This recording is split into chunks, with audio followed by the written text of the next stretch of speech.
He slapped her in front of 400 people. Not a shove, not a grab.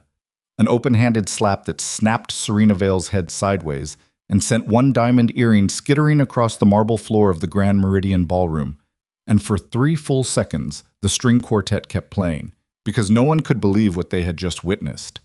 Damian Cross straightened his cufflinks, smiled at the room, said, "She trips over her own feet even on our anniversary." And the nearest table actually laughed. Serena did not cry. She had learned, somewhere around year 2, that crying in front of Damian only made him feel powerful for longer. If you've ever stayed somewhere you knew was killing you, because leaving felt more dangerous than staying, this story is for you. Subscribe to the channel, hit the like button, and drop your city or country in the comments right now. I want to see how far this story travels. Every comment tells me someone out there is listening. Don't go anywhere, because what happens next will change everything you think you know about who holds the real power in a room. Part 1.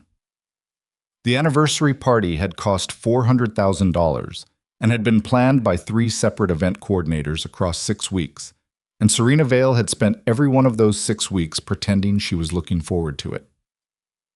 The Grand Meridian's rooftop ballroom was the kind of space that made people feel smaller than they actually were. 60-foot ceilings, imported Italian marble, chandeliers that dropped from the dark like frozen waterfalls.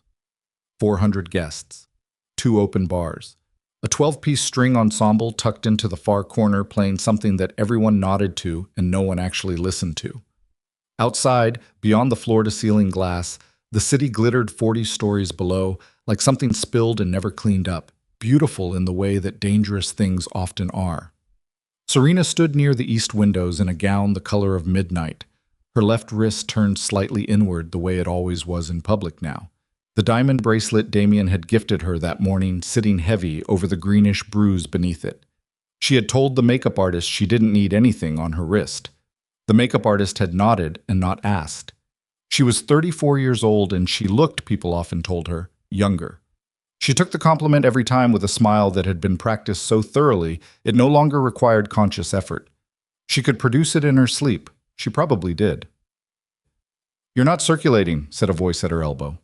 She turned. Marcus, Damian's head of security, was standing close enough that she could smell the spearmint gum he chewed to cover the cigarette smoke. He wasn't threatening her. He was just there, the way he was always just there, a human reminder that she was never exactly alone. "I was just catching my breath," she said. "Mr. Cross is asking for you by the main table." Mr. Cross. Not Damian. Marcus had started calling him that about 8 months ago. Around the same time, the frequency of what happened behind closed doors had shifted from occasional to something Serena had stopped trying to predict. "Tell him I'll be right there," she said. Marcus didn't move for a beat. Then he did, and she followed, because that was what the evening required. Damian Cross was 51 years old, silver-templed, and possessed of the kind of good looks that photographed extraordinarily well and felt, in person, like standing next to something that might bite. He had made his first $100 million in logistics, his second in real estate, his third through methods that no journalist had ever successfully documented. He gave to 4 children's charities and sat on the board of a hospital foundation and had twice appeared on lists of most admired business leaders. And when Serena had met him 9 years ago at a fundraiser for coastal preservation, she had thought, here is a man who builds things. She had not been wrong. She had simply misunderstood what he liked to build. He caught her eye across the table and smiled, and she felt her stomach drop the way it always did when he smiled at her in public. Not from warmth, but from the calculation behind it. Damian's public smiles were contractual. They meant, perform now.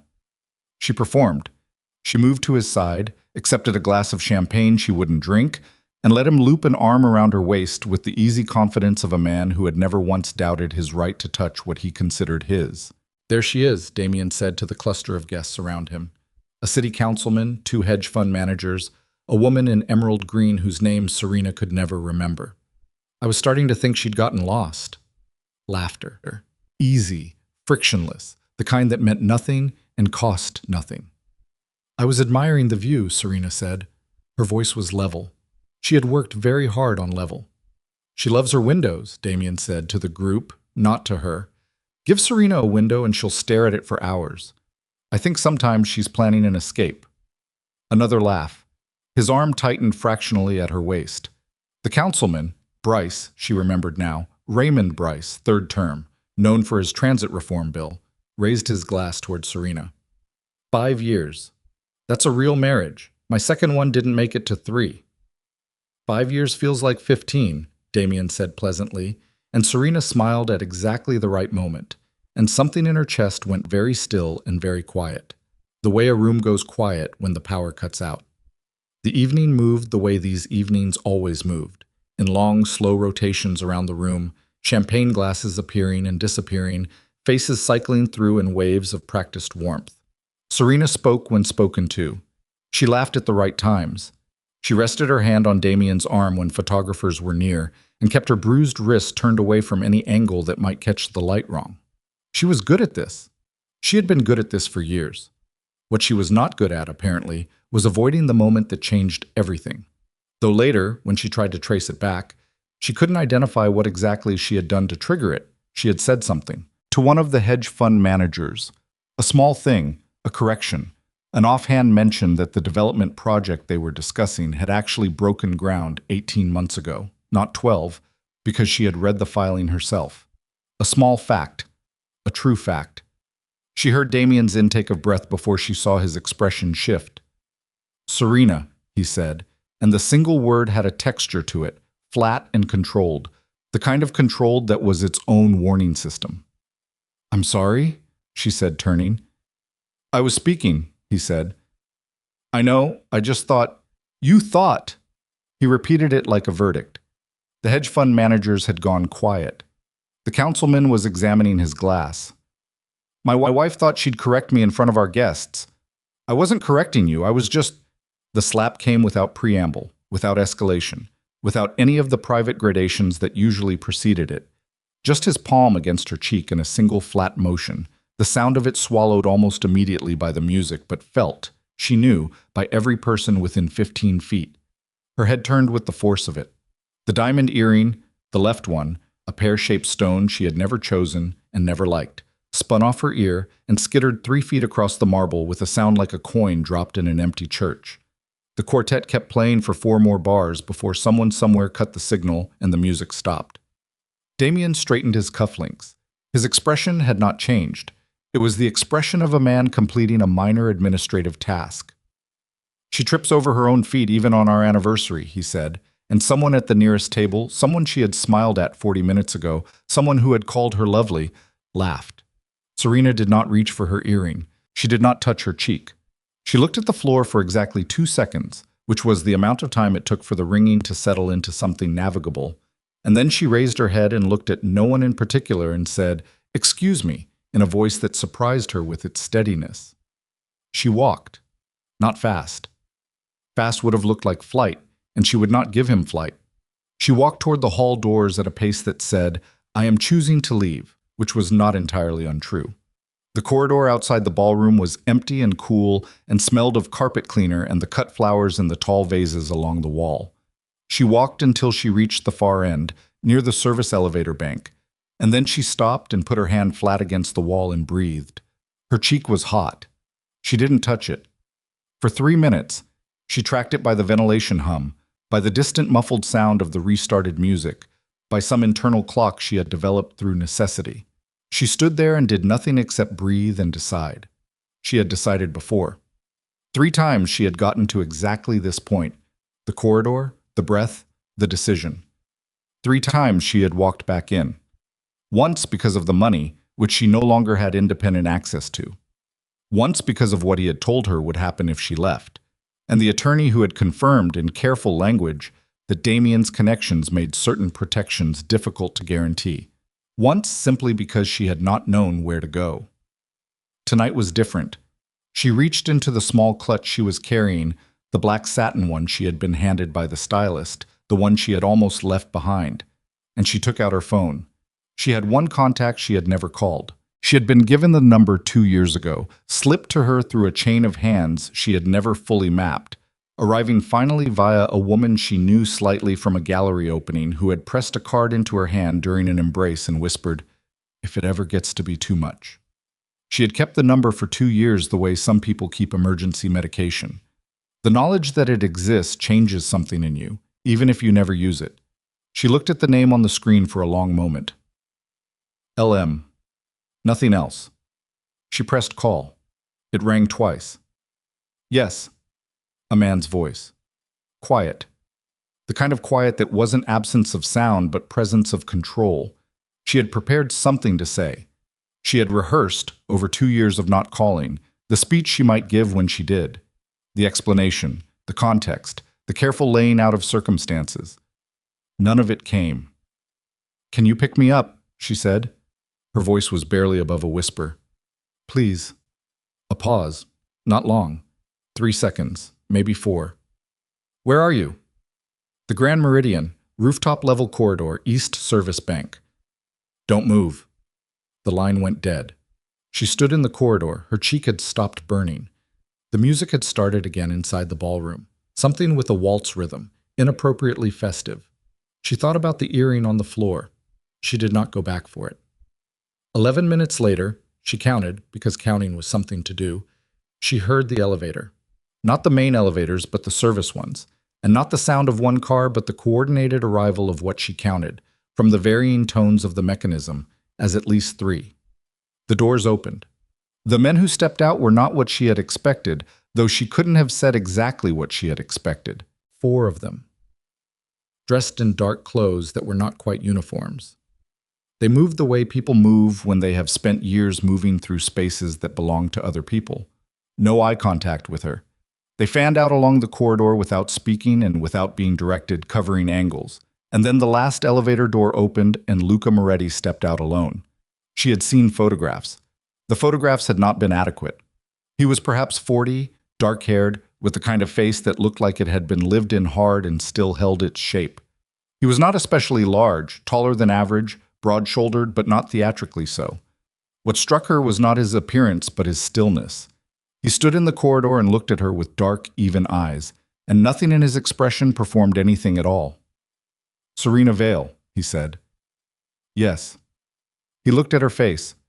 Not her cheek specifically, but her face, the whole of it, the way a person looks at something to understand it rather than to catalog it. Then he looked at her wrist, the turned-in wrist, the bracelet, for half a second, and then back at her eyes. Let's go, he said. My husband is in that room, she said. I know. His security? I know. She had a dozen more things she'd intended to clarify. The legal complications. The media. What it would mean for her publicly if she left this way, with this man, tonight. She had turned all of it over in her mind in those 11 minutes in the corridor, and she understood standing here that she was still preparing to talk herself out of it. Okay, she said instead. He turned toward the elevator and she followed, and one of the 4 men fell in behind her without being asked, and the doors closed. The lobby of the Grand Meridian was packed. Valet attendants, late arrivals, a cluster of photographers on the sidewalk beyond the glass doors who had been shooting the anniversary arrivals all evening, and who would now, Serena understood with a cold clarity, have something considerably more interesting to shoot. Luca walked through the lobby without hurrying. He did not put a hand on her arm. He did not gesture for her to keep up. He simply walked at a pace she could match, and she matched it, and the 4 men bracketed them without making a scene of it, and the lobby parted the way lobbies part for people who give the impression that moving around them would be the wiser option. The doors opened. The photographers outside did exactly what photographers do. Serena kept her face neutral and her chin at a level that the makeup artist would have approved of, and she walked through the flash storm and into the open door of the nearest black SUV without breaking stride. The door closed. The city sounds dropped away. Luca settled into the seat across from her. The SUV was large, configured facing, and said nothing as the vehicle began to move. She looked out the window. The Grand Meridian grew smaller and then disappeared around a corner, and with it, she realized, everything she had organized her life around for the past 5 years. Where are we going? She said. Somewhere safe, he said. That's not an answer. It's the only one that matters tonight. She turned from the window and looked at him. He was watching her with those even, unrevealing eyes, and she found that she couldn't read him at all, which should have frightened her, and instead felt, perversely, like the first honest thing she had encountered all evening. Why did you come? She said. You don't know me. He was quiet for a moment. "I know you," he said. "You don't know that I know you. That's different." She waited for him to explain. He didn't. The city moved past outside. "You should sleep if you can," he said. "It's going to be a long few days." "I'm not going to sleep." "No," he said, with something that wasn't quite a smile. "I didn't think so." She turned back to the window. The SUV had merged onto the expressway now, moving north, the city's center giving way to its outer rings. Somewhere behind them, she knew, 400 people were standing in a ballroom talking about what they had just seen. Damien was recalibrating. His attorney was probably already awake. And she was sitting in an armored vehicle belonging to the most feared man in the city, wearing a gown that cost more than most people's monthly rent, with a bruise under a diamond bracelet and her left earring still on the marble floor of the Grand Meridian. She thought about the 6 words she had said on the phone. She thought about the fact that he had come in 11 minutes. She pressed her fingers against the cold glass of the window and felt, for the first time in longer than she could accurately measure, something that was not fear. She couldn't name it precisely. It wasn't safety. She wasn't naive enough to believe she was safe. It wasn't hope, exactly. It was smaller than hope and more durable. It was the sensation of having made a choice, a real one, the first real one in 5 years. The SUV drove north through the sleeping city, and Serena Vale did not sleep, and the night held everything it was going to cost her without yet showing its hand. The safe house wasn't what she expected. She had constructed, somewhere in the back of her mind during the drive north, a version of where a man like Luca Moretti would keep someone he was protecting. Stone walls, steel doors, the aesthetic of containment. What she got instead was a townhouse on a quiet street in a neighborhood that looked like it had been designed specifically to look unremarkable. Federal-style brick, mature trees, the kind of block where people walked dogs at 6 in the morning and did not make eye contact with strangers because making eye contact with strangers was not something people on this block did. The SUV pulled into a narrow side alley, and the door opened and she stepped out into air that smelled like cut grass and car exhaust. And she followed a man she had spoken fewer than 40 words to through a door that opened before anyone knocked on it, into a house that was warm and lit and entirely quiet. She stood in the front hallway and looked around and said nothing for a moment. "Kitchen's through there," said the man who had opened the door. Younger than Luca, sharp-faced, with the kind of watchful eyes that tracked everything without appearing to track anything. "You want coffee or water or—" "Nothing," she said. He nodded and disappeared. Luca came in behind her and moved past her into the main room without ceremony, shrugging off his jacket and dropping it over the back of a chair in a single motion that made him look, suddenly and jarringly, like a man who lived somewhere, like a person rather than a force of nature. "Sit down," he said. "I'm fine standing." He looked at her. "Your legs are shaking." She looked down. They were slightly at the knee, a fine tremor she hadn't noticed, the kind that comes not from cold but from the body, finally allowing itself to register what the mind has been overriding for hours. She sat down on the couch. The cushions were firm, and the fabric was plain gray, and someone had left a folded blanket over one arm, and she hated that the blanket made her want to cry when the slap in the ballroom had not. Luca sat in the chair across from her. He didn't lean forward. He didn't adopt the posture of a man about to deliver comfort. He just sat, elbows on knees, hands loosely laced, and watched her with the patience of someone who had waited out harder silences than this. "You're going to want to ask me things," he said. "Yes." "Go ahead." "Why do you have a number that you give to women in situations like mine?" Something moved across his face, not quite a wince. "I don't. I gave that number to one person, once. The woman at the gallery. Her name is Nina Reyes. She works with a network that helps women relocate. I gave her my number 3 years ago because she asked for an emergency contact and I was," he paused, "available. And she gave it to me without asking you." "Yes." Serena looked at him for a moment. "And you came anyway?" "I came anyway." "Why?" He was quiet. The house settled around them, some small mechanical sound from the kitchen, a distant vehicle passing outside. "There's something I need to tell you," he said, "and I need you to hear it without deciding immediately that it changes what I am to you tonight, because right now what I am is the person who got you out of that building, and that part is finished and doesn't get renegotiated. She felt the hair on her arms rise slightly. Tell me. 7 years ago, he said, there was a bombing. Eastgate subway station, June 14th. She knew the date the way everyone in the city knew the date. Not from proximity, but from the sheer magnitude of it. 14 dead, dozens injured. A July full of investigations and hearings and changed security protocols. I remember it. My sister was on that platform. She was 22. She was not having a good year. He said the last part carefully, the way someone says a thing they have compressed into something survivable. She was sitting on a bench on the platform, and the first charge went off at the north end, and everyone ran south. And she didn't run because she had her headphones in, and the sound disoriented her. She just sat there. Serena felt something cold move through her chest. I was there, she said, before she could stop herself. I know. She had been there. She had been running south with everyone else, the concussion of the first blast still ringing in her ears, and she had seen the girl on the bench, young, dark-haired, sitting with her eyes half closed in the posture of someone fighting confusion. And she had not done any calculation whatsoever.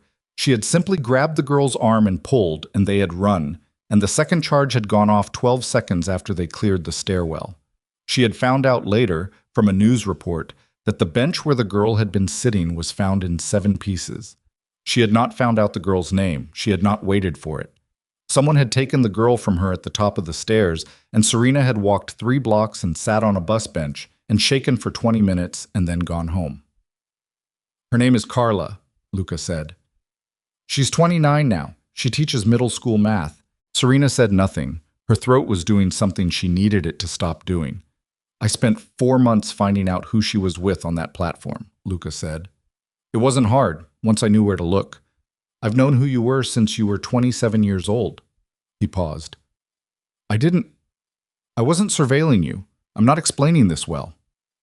You've been watching out for me. Quietly. Yes. For 7 years. I kept a distance.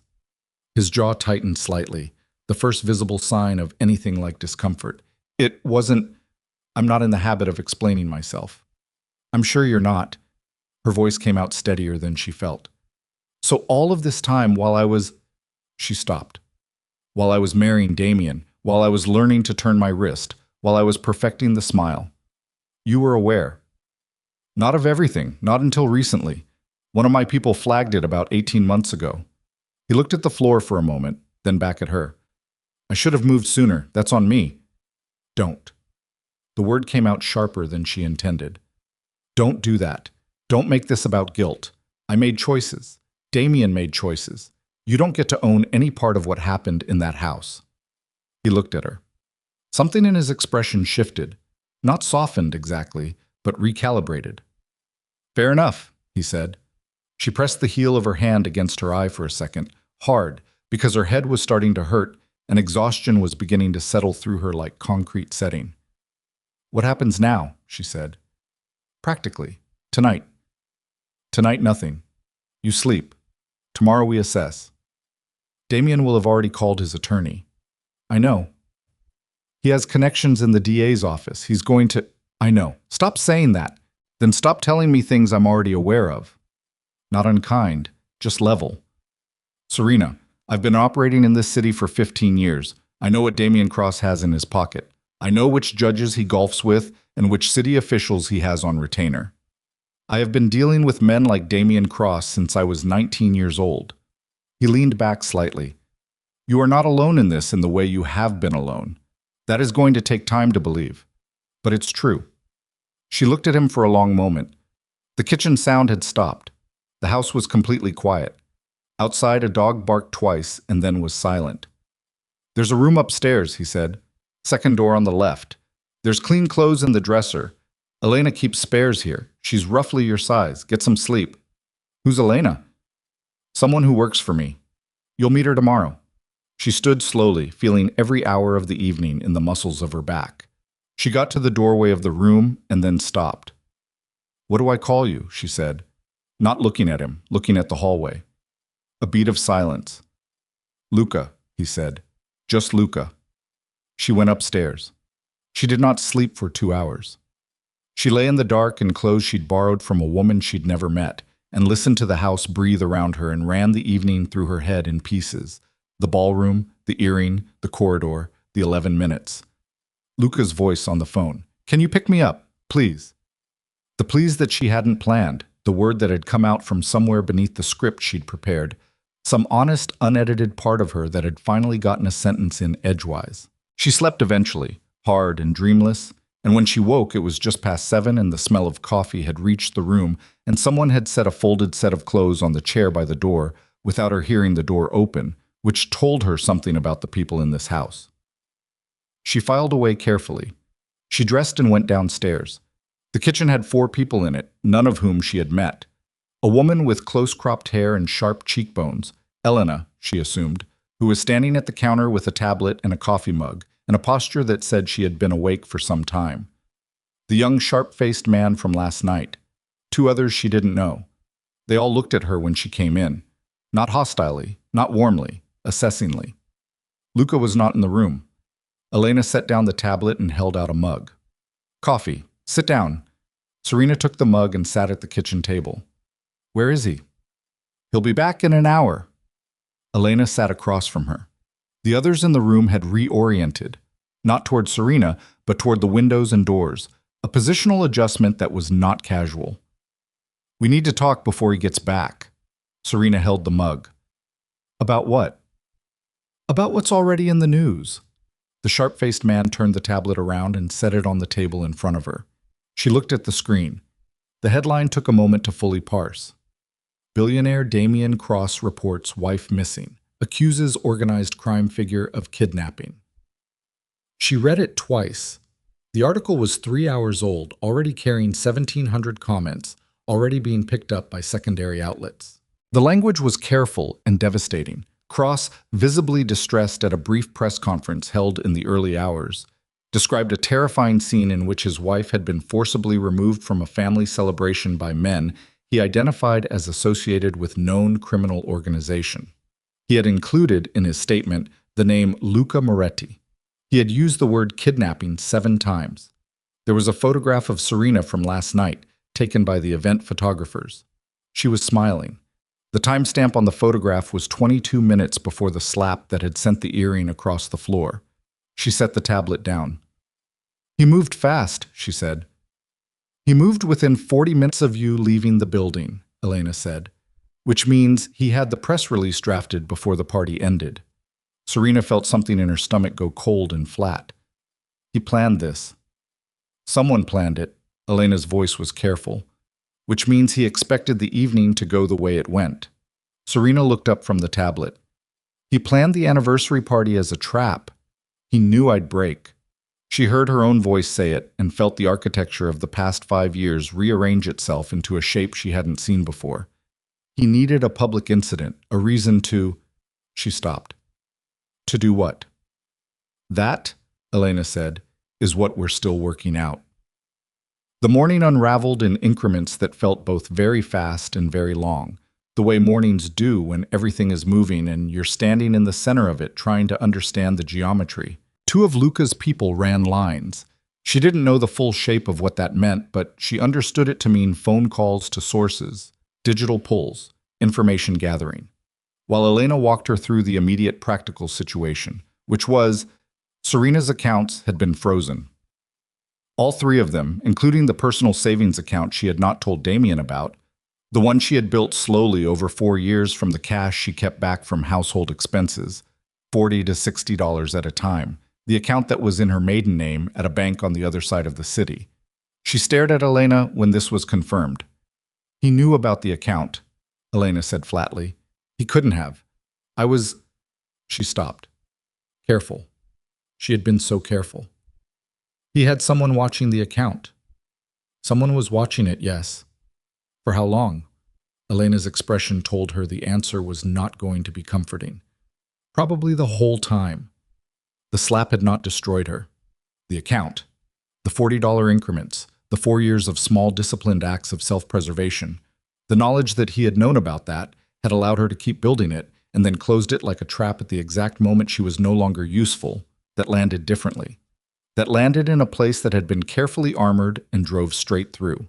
She put the coffee mug down precisely on the table and stared at the window for 10 seconds and then said, "What does he want?" "We think," Elena said, "he wants to make you come back voluntarily." "Why voluntarily?" "Because a voluntary return neutralizes Luca publicly. If you walk back in and tell the press it was a misunderstanding, the kidnapping narrative holds. Luca looks like he overstepped. Damien looks magnanimous for taking you back."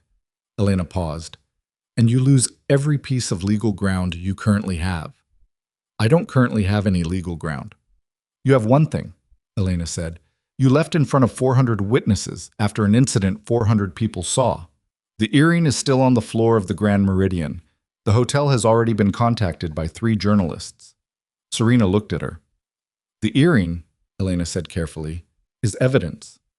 He'll say I dropped it. He'll say a lot of things, but 400 people saw the sequence. That's not nothing." Luca came back at 8:15.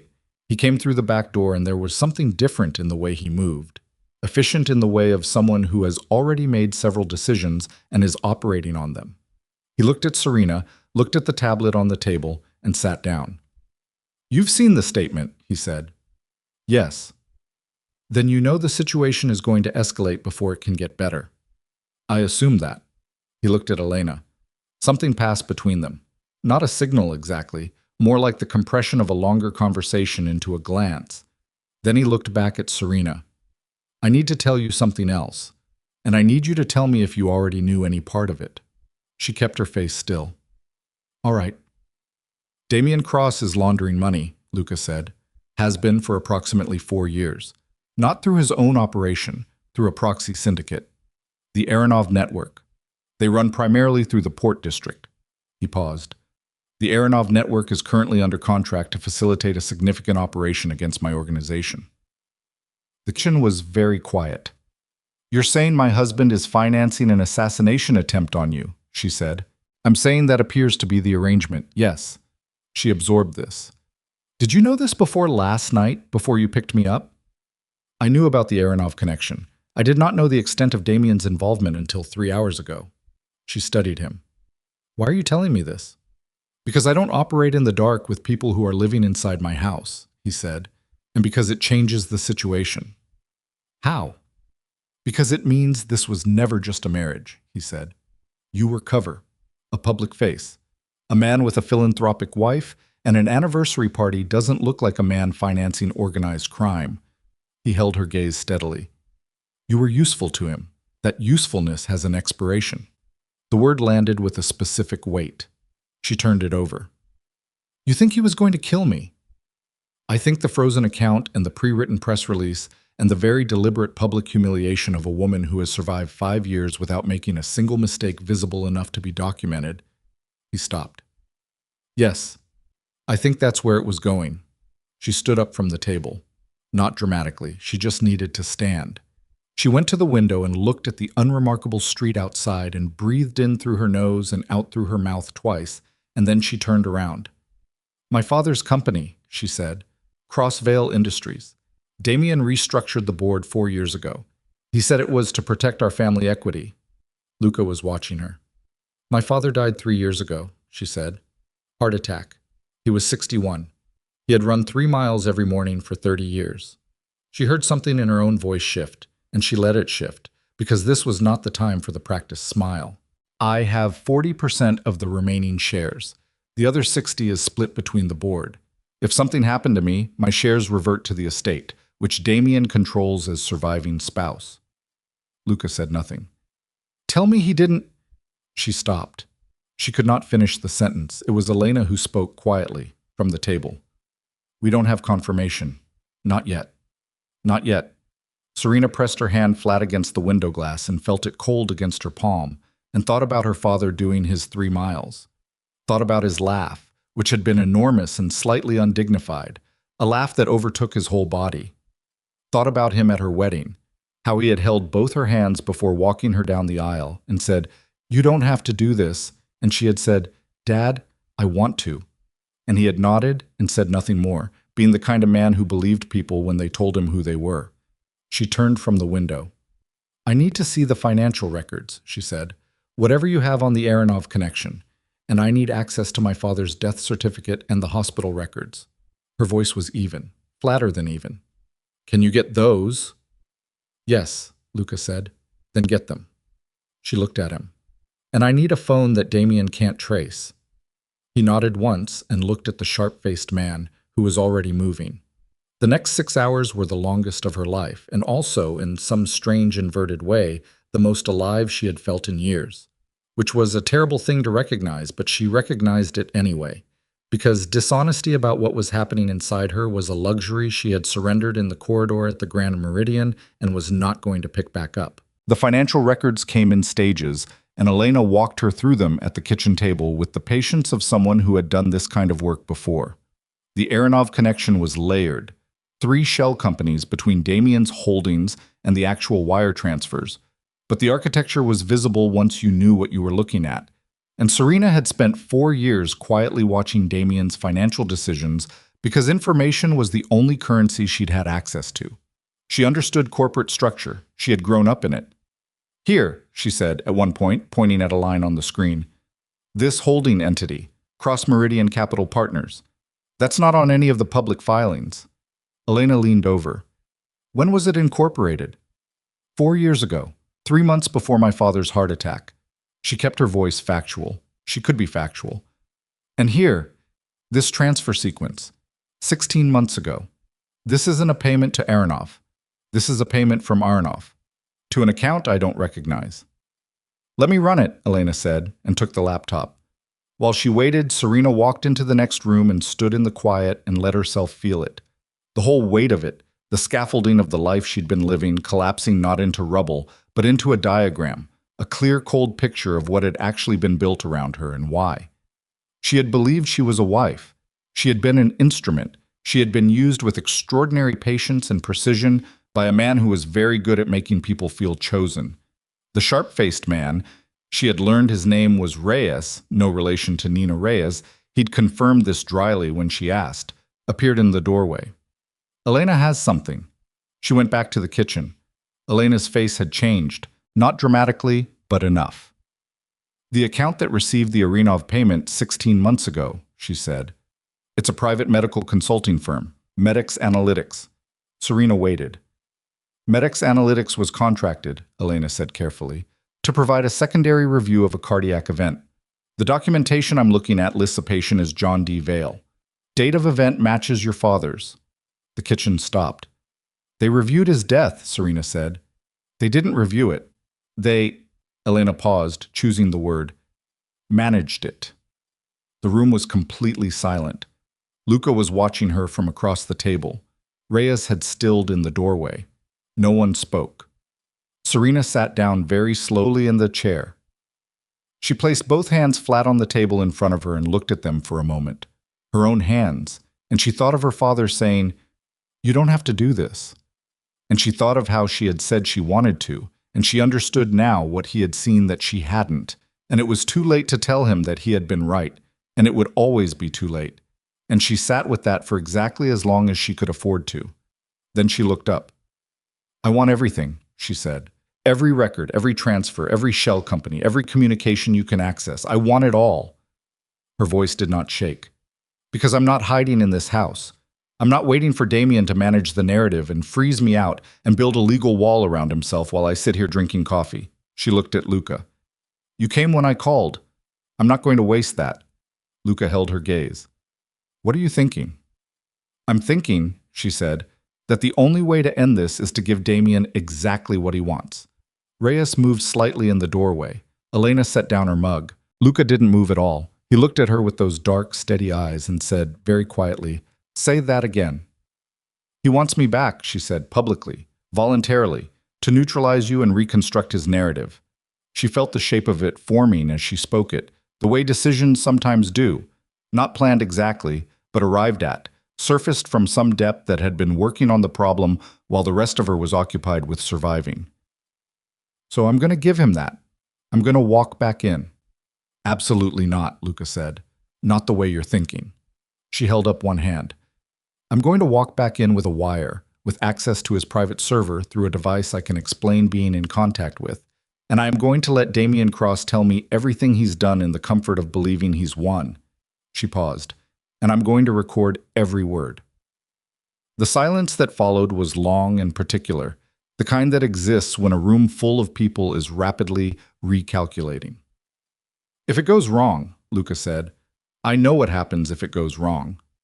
He will kill you. He was going to kill me anyway, she said. The only difference now is I know it. She met his eyes. Which means I have one thing I didn't have yesterday. He waited. A plan, she said. The room held very still around them, and outside the unremarkable street continued its unremarkable morning. And somewhere across the city, Damian Cross was standing in front of cameras, looking like a man in pain, and the earring was still on the floor of the Grand Meridian, and Serena Vale had just crossed from one version of herself into another, irrevocably, with no road back to the woman who had learned to turn her wrist and perfect her smile and survive on $40 at a time. She was done surviving. They spent 2 days building the plan before Serena told them she intended to execute it on the 3rd. Luca said no. He said it the way he said most things, without volume, without theater, with the specific weight of a man who was not accustomed to being told that his no didn't settle the matter. Serena listened to the no and then told him the timeline anyway, and they sat in the kitchen of the safe house and negotiated the terms of something that had no good terms available, only less catastrophic ones. And by the end of the 2nd day, they had something that resembled a workable structure if you didn't look at it too hard. The wire was a flat adhesive transmitter, skin-toned, roughly the size of a thumbnail, that Reyes pressed onto the inside of her left forearm and covered with a strip of medical tape, and then covered again with the kind of concealing product the safe house kept in a cabinet, alongside a remarkable variety of other items Serena did not ask about. The receiver range was 400 meters. There would be 2 vehicles, one on the north side of the Cross estate, one on the south. Elena would be monitoring audio in real time. Luca would be in the north vehicle. If you say the word arrangement, Elena said, walking her through it at the kitchen table for the 3rd time, we move. Not in 2 minutes, not after confirmation. We move immediately. I understand. If the audio cuts for any reason, you move. If, Elena. Serena met her eyes. I understand. Elena studied her for a moment with an expression that contained several things. Professional assessment, something harder to name. You're very calm, she said. I'm terrified, Serena said. I'm just not letting it run. The return to the Cross estate was managed through the morning news cycle. Serena placed a single call to Damian's attorney, not Damian directly, because calling Damian directly would have looked like capitulation, and capitulation was not the posture she needed, and told the attorney that she wanted to come home, that she had made a mistake, that she had been frightened and had gone with Luca's people without fully understanding the situation. She used words like overwhelmed and confused, and I just want to fix this. And she could hear the attorney's breathing change as the words landed, could hear the subtle recalibration of a man who was revising his morning dramatically upward. She hung up and sat for a moment with the phone in her lap. Luca was in the doorway. He had been in the doorway for the duration of the call, not monitoring it. She understood by now the difference in his postures, but simply present. She had begun to understand that this was something he did, occupied space near things that mattered to him without making a production of it. How long before he responds, she said. 20 minutes, Luca said. He'll want to look like he deliberated. It was 17 minutes. The attorney called back with an offer that was dressed up as terms, but was functionally Damian saying yes. She would return that afternoon. There would be a brief joint statement to the press. The kidnapping narrative would be quietly revised to a misunderstanding during a stressful period. Damian would be gracious. She would be grateful. The city would move on to something else by the weekend. She agreed to everything. She changed into the clothes Elena had sourced. Not the borrowed ones she'd been wearing, but something that looked like what Serena Vale would wear, returning to her husband after a public incident. Neat, controlled. A silk blouse in pale gray, dark trousers, her hair pulled back. The diamond bracelet she had not been wearing since the night she left. She put it on over the medical tape on her forearm. It sat directly over the transmitter. She looked at herself in the bathroom mirror for a moment. The bruise on her cheek had faded to yellow at the edges and something greenish at the center. She covered it with the foundation the stylist had left in the kit, carefully, the same way she had covered bruises before, with the same practiced hand, and this time the practiced hand felt like a weapon rather than a defeat. She went downstairs. Luca was at the bottom of the stairs. He looked at her for a moment, not the full assessment he had given her that first night in the corridor, but something more compressed, more specific. "You come back," he said. Not a question, not exactly a command either. "I'll come back," she said. He held her gaze for 2 seconds longer than was strictly necessary, and then stepped aside, and she walked out. The Cross estate sat on 4 acres in the Northwest District, behind a 14-foot limestone wall with cameras mounted every 30 feet and a gatehouse staffed around the clock. She had lived behind that wall for 4 years. She knew where every camera had a blind spot. She knew which guard rotated at what hour. She knew that the study on the second floor had a soundproofing feature that Damien had installed under the pretense of needing a quiet space for calls. She had watched the contractors work on it herself. She also knew that the soundproofing was not complete. There was a gap in the coverage near the east window, a spot roughly 3 feet in diameter where the acoustic insulation had been installed incorrectly. And she knew this because she had once been on the other side of the door during a conversation she was not meant to hear, and the words had come through the gap imperfectly, but sufficiently. She had filed this away. She had filed everything away. 5 years of quiet observation had given her a map of the house that Damien did not know she possessed, and she intended to use every inch of it. The car, a town car sent by the attorney, not Damien's personal vehicle, which was a choice she noted, pulled through the estate gates at 2 in the afternoon.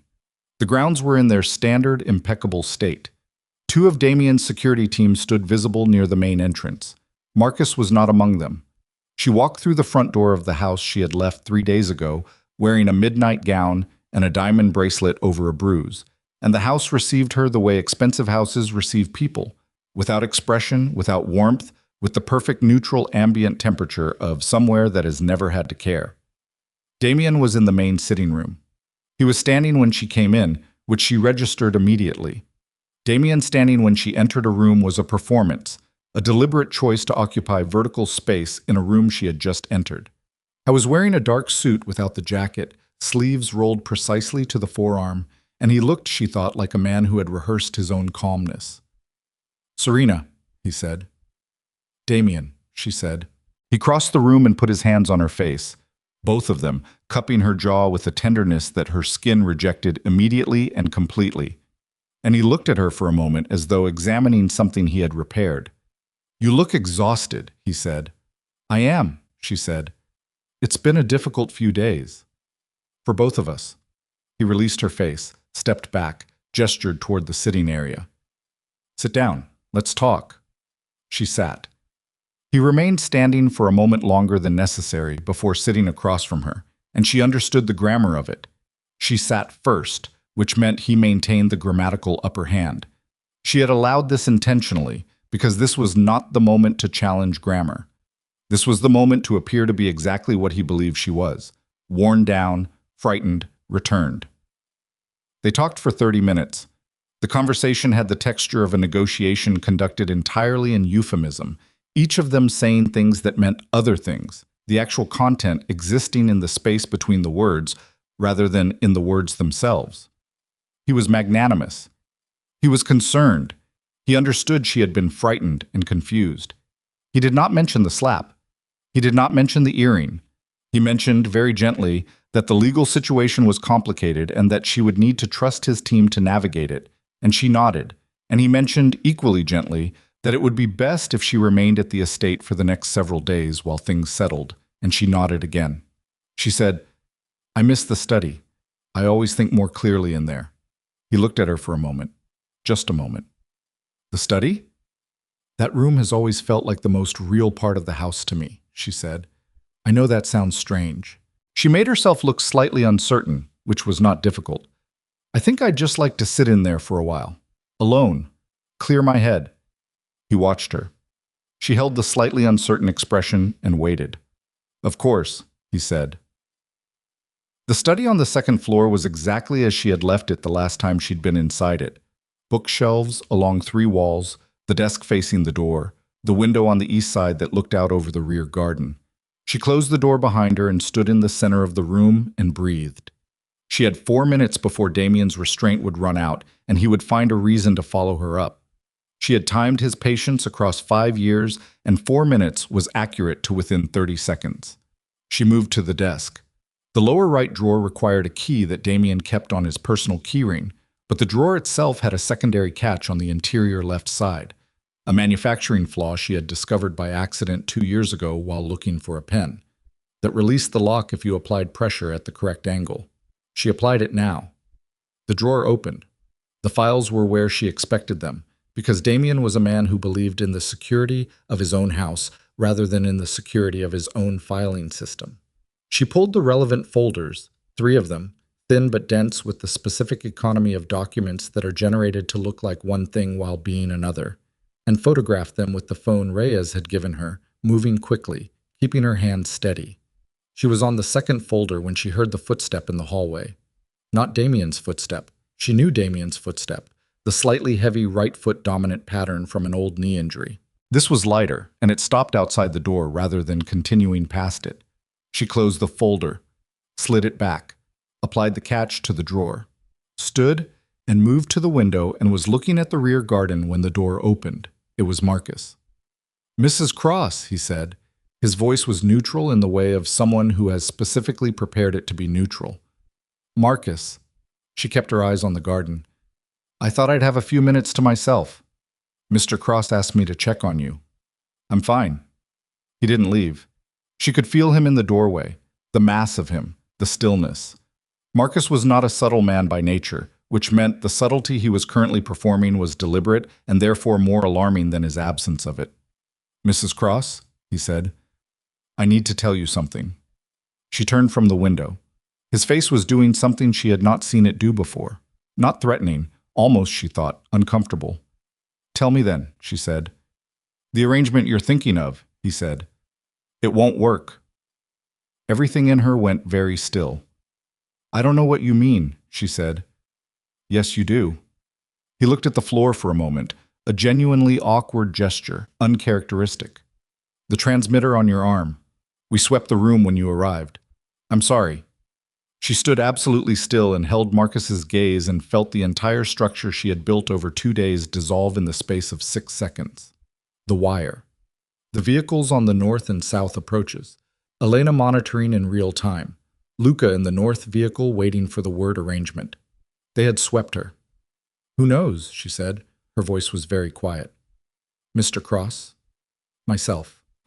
"2 others." He paused. "The transmitter has been blocked. The vehicles outside left 20 minutes ago." He paused again. "They were redirected." "Redirected," she said. "What does that mean?" He didn't answer immediately, and the absence of an immediate answer told her something worse than whatever the words were going to be. She pressed. "Marcus, what does redirected mean?" "There was information passed to Damien's security contact in the department," he said carefully. "About the vehicles, about their occupants." She heard her own breathing. "Luca," she said, "there's a warrant." He said it the way someone says a thing they know is a grenade. "Criminal conspiracy, racketeering, the kidnapping charge from 3 days ago. It was activated an hour ago. If he was in that vehicle, he was in that vehicle," she said. Marcus closed his eyes for a single second. "Then he's been picked up." The room tilted slightly. She put her hand on the back of the desk chair and gripped it and did not allow herself the luxury of anything visible. "And Elena?" "I don't know about Elena." "You don't know or you won't say." "I genuinely don't know, Mrs. Cross." He looked at her, and there was something in his face that she had never identified before in 6 years of him being 3 feet away from her at every public event, every dinner, every function. Something that looked, improbably, like shame. I'm not. I work for him. I have for 11 years. I have a daughter." She looked at him. She could see it now, the daughter, the 11 years, the specific shape of a compromise that had been made so many times it had calcified into a life. "What do you want me to do with that information, Marcus?" "I don't want anything from you." He said it simply. He stopped. "He's going to come up here in about 2 minutes. He's going to tell you the plan changed, that you're not walking back out." "Not walking out," she repeated. "What does that mean?" "It means the board vote is in 4 days. The shares." He looked at her directly. He can't have you functional and in possession of them when that vote happens. There it was. Not dressed up, not managed, not encased in euphemism. 4 days. The shares. Can't have you functional. What are you telling me to do? She said. I'm telling you that the east window doesn't have a sensor on the exterior, he said. It's the only one. There's a trellis on the garden wall 12 feet left of the window. You can reach it from the window ledge. He paused. And I'm telling you this once, and I'm not going to tell you again. She looked at the window. She looked back at Marcus. He was already looking away, looking at the doorway, at the hallway beyond it, at whatever math he was doing about the next 11 years, and the daughter and the specific cost of each. Go, he said quietly. She moved. The window opened inward and she was out onto the ledge in a single motion that she did not allow herself to think about, because thinking about it would have engaged the part of her brain that understood heights and physics and the particular hardness of a state flagstone 4 stories below. The ledge was 8 inches wide. The trellis was where Marcus had said it was, and she moved toward it along the ledge with her back flat against the stone exterior and her fingers finding the mortar gaps between the limestone blocks, and her breathing doing something that was not quite controlled but was functional, which was all she could ask of it. She reached the trellis. The wood was old and took her weight with a creak that seemed, in the particular silence of the rear garden, extremely loud. She went down fast, not carefully, because carefully was a luxury she had run out of, and she dropped the last 4 feet and landed hard on both feet and felt it in her knees and her lower back and kept moving. The rear wall of the estate was 14 feet. The gatehouse covered the main approach. She went left, toward the far corner, where the wall met the boundary of the neighboring property and where an old oak on the neighboring side had grown in the 20 years since the wall was built to a height that overtopped it by 6 feet and dropped 2 significant branches across to the estate side. She had noticed this 3 years ago. She had filed it away. She climbed the oak from the estate side and crossed the branch and dropped into the neighbor's garden and walked, quickly but without running, because running attracts attention, and she was now on a residential street, and a woman in a silk blouse running on a residential street at 2:30 in the afternoon generates calls toward the front of the property and out through the neighbor's unlocked pedestrian gate and onto the sidewalk. She walked 4 blocks north. She took out the phone Reyes had given her and called Elena's number. It rang 6 times and went to voicemail. She called the backup number, a second number Elena had given her, written on a piece of paper that she had memorized and destroyed. It rang twice. "Who is this?" said a voice that was not Elena's. She hung up. She stood on the sidewalk 4 blocks from the cross estate and understood, in the clean, cold, specific way that panic sometimes manifests in extremely competent people, that she was completely alone. No vehicles, no team, no wire, no Luca. The phone in her hand was the only asset she had, and whoever had answered Elena's backup number had answered it in a way that meant the backup number was no longer safe. She thought very quickly. She pulled up the photograph function on the phone and confirmed what she needed to confirm. The images of the documents from the study were there, clear, 12 photographs. The financial architecture of everything Damien Cross had built and hidden over 4 years. She had that. It was not nothing. She started walking. She walked 8 blocks before she found a coffee shop with an occupied patio and sat at an exterior table and spent 90 seconds allowing herself to fully understand the situation. Luca was either in custody or in transit to custody. Elena's network was compromised or taken. The vehicles were gone. The safe house on the unremarkable street was known to Damien's security contact, which meant it was no longer safe. She had 12 photographs of documents, a phone with an increasingly uncertain security status, and a silk blouse that was not suited to the temperature of the afternoon, which had dropped while she was on the estate. And she had the documents. She looked at the images on the phone. She spread them across the screen one by one, slowly, the way she had learned to review financial information, bottom to top, detail first, structure second. She was looking for something she had not had time to identify in the study, something she had registered peripherally while she was moving fast.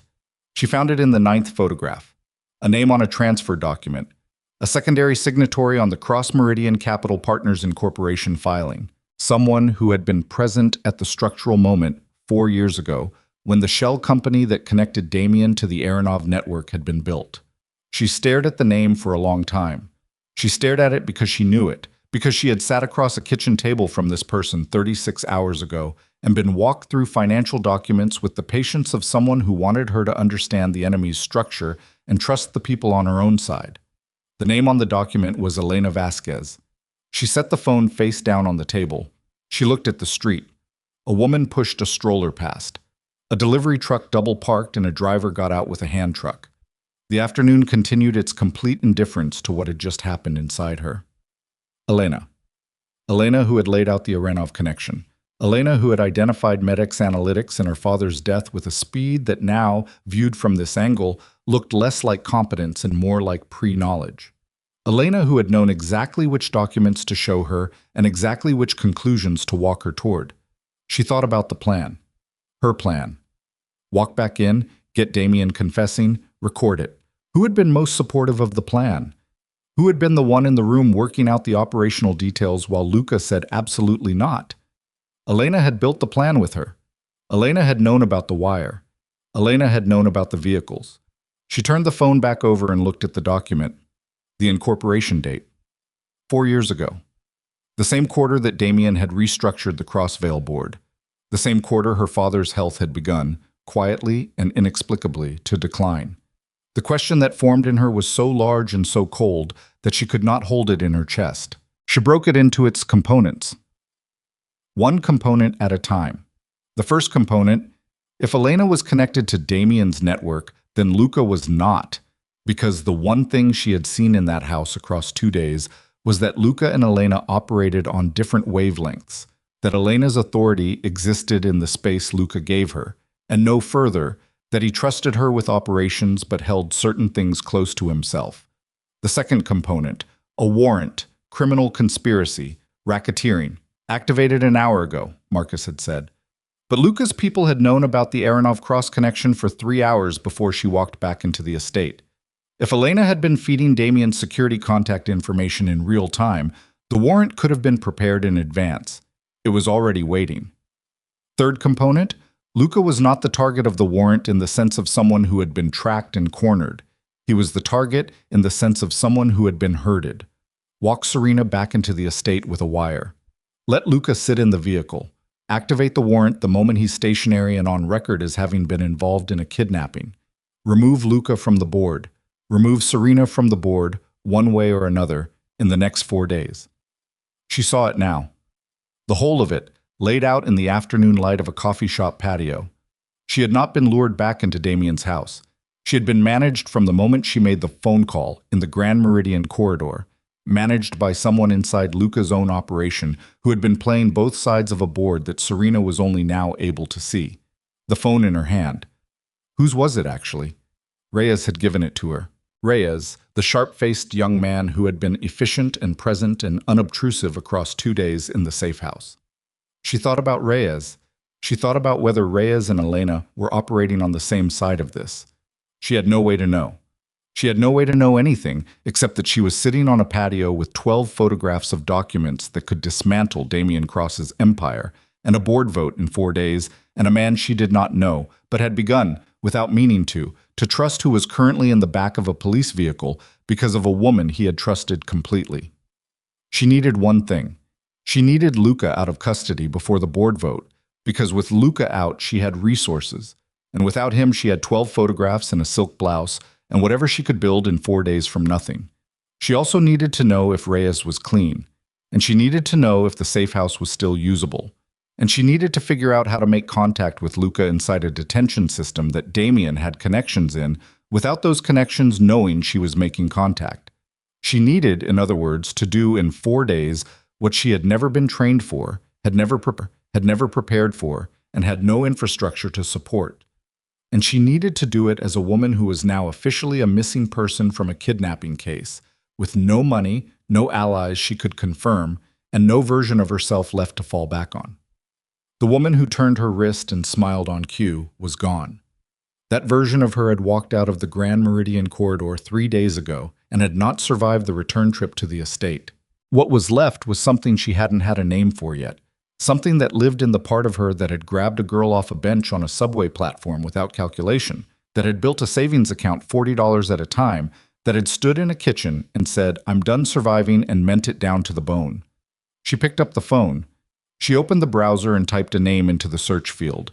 Not Elena's name, not Damien's, not Luca's. A different name. A name she had seen in the financial documents in the second folder. A name she had not mentioned to Elena or to anyone else in the safe house because something had told her, something below language, some animal thing, to keep it. The search returned 4 results. The third one was a law office address with a direct line. She memorized the number. She deleted the search.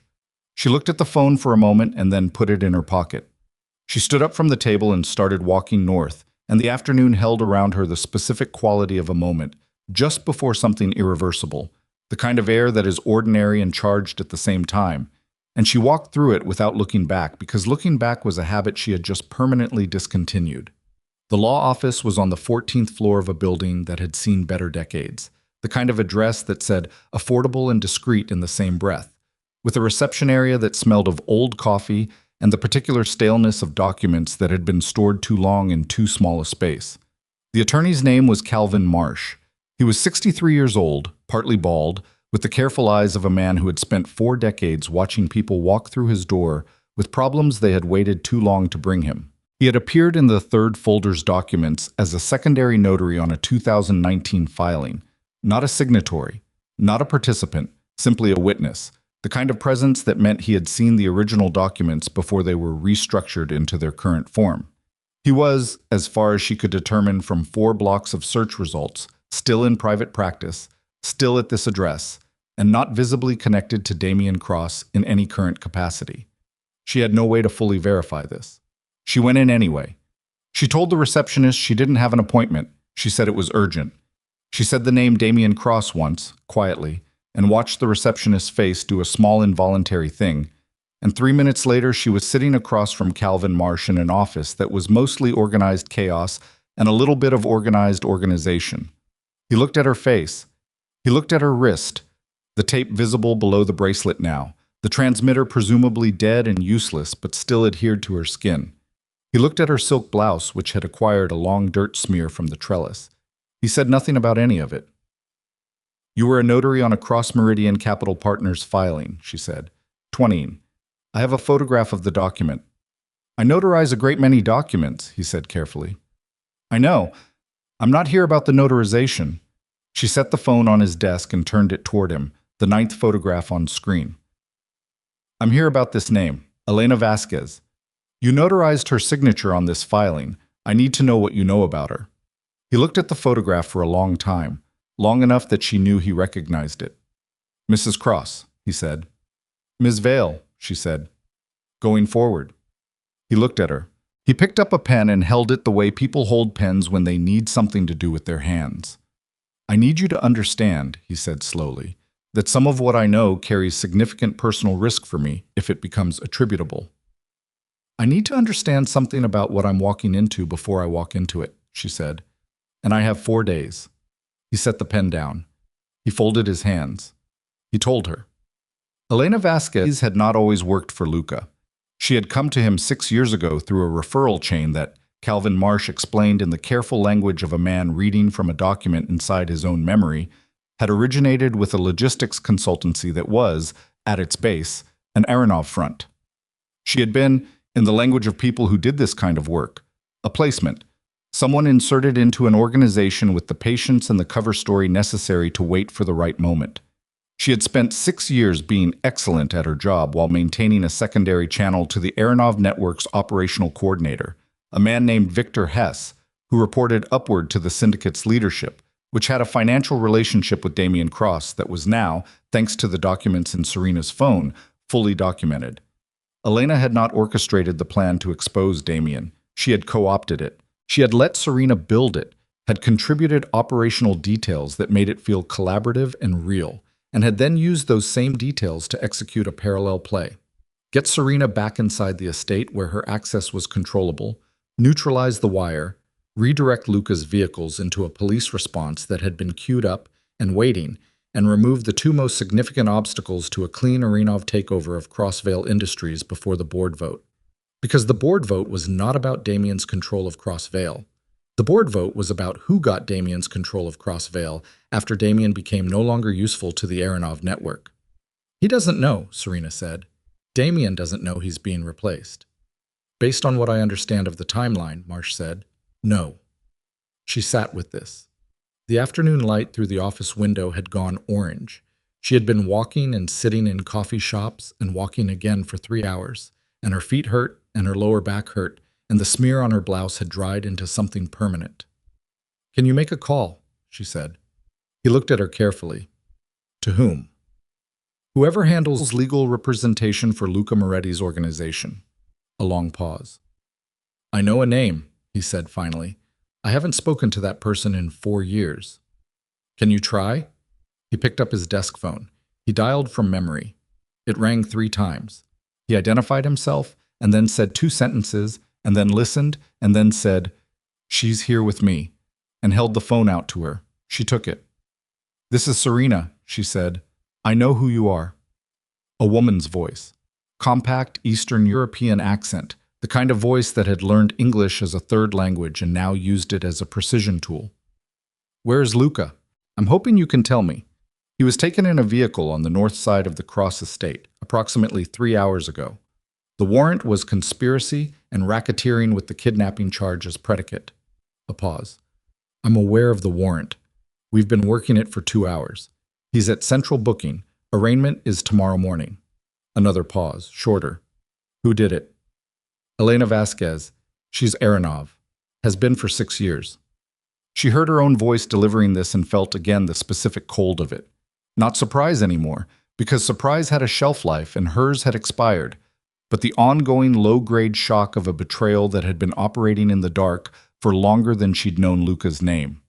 The silence on the other end was approximately 4 seconds, which in her experience of silences was a very long time.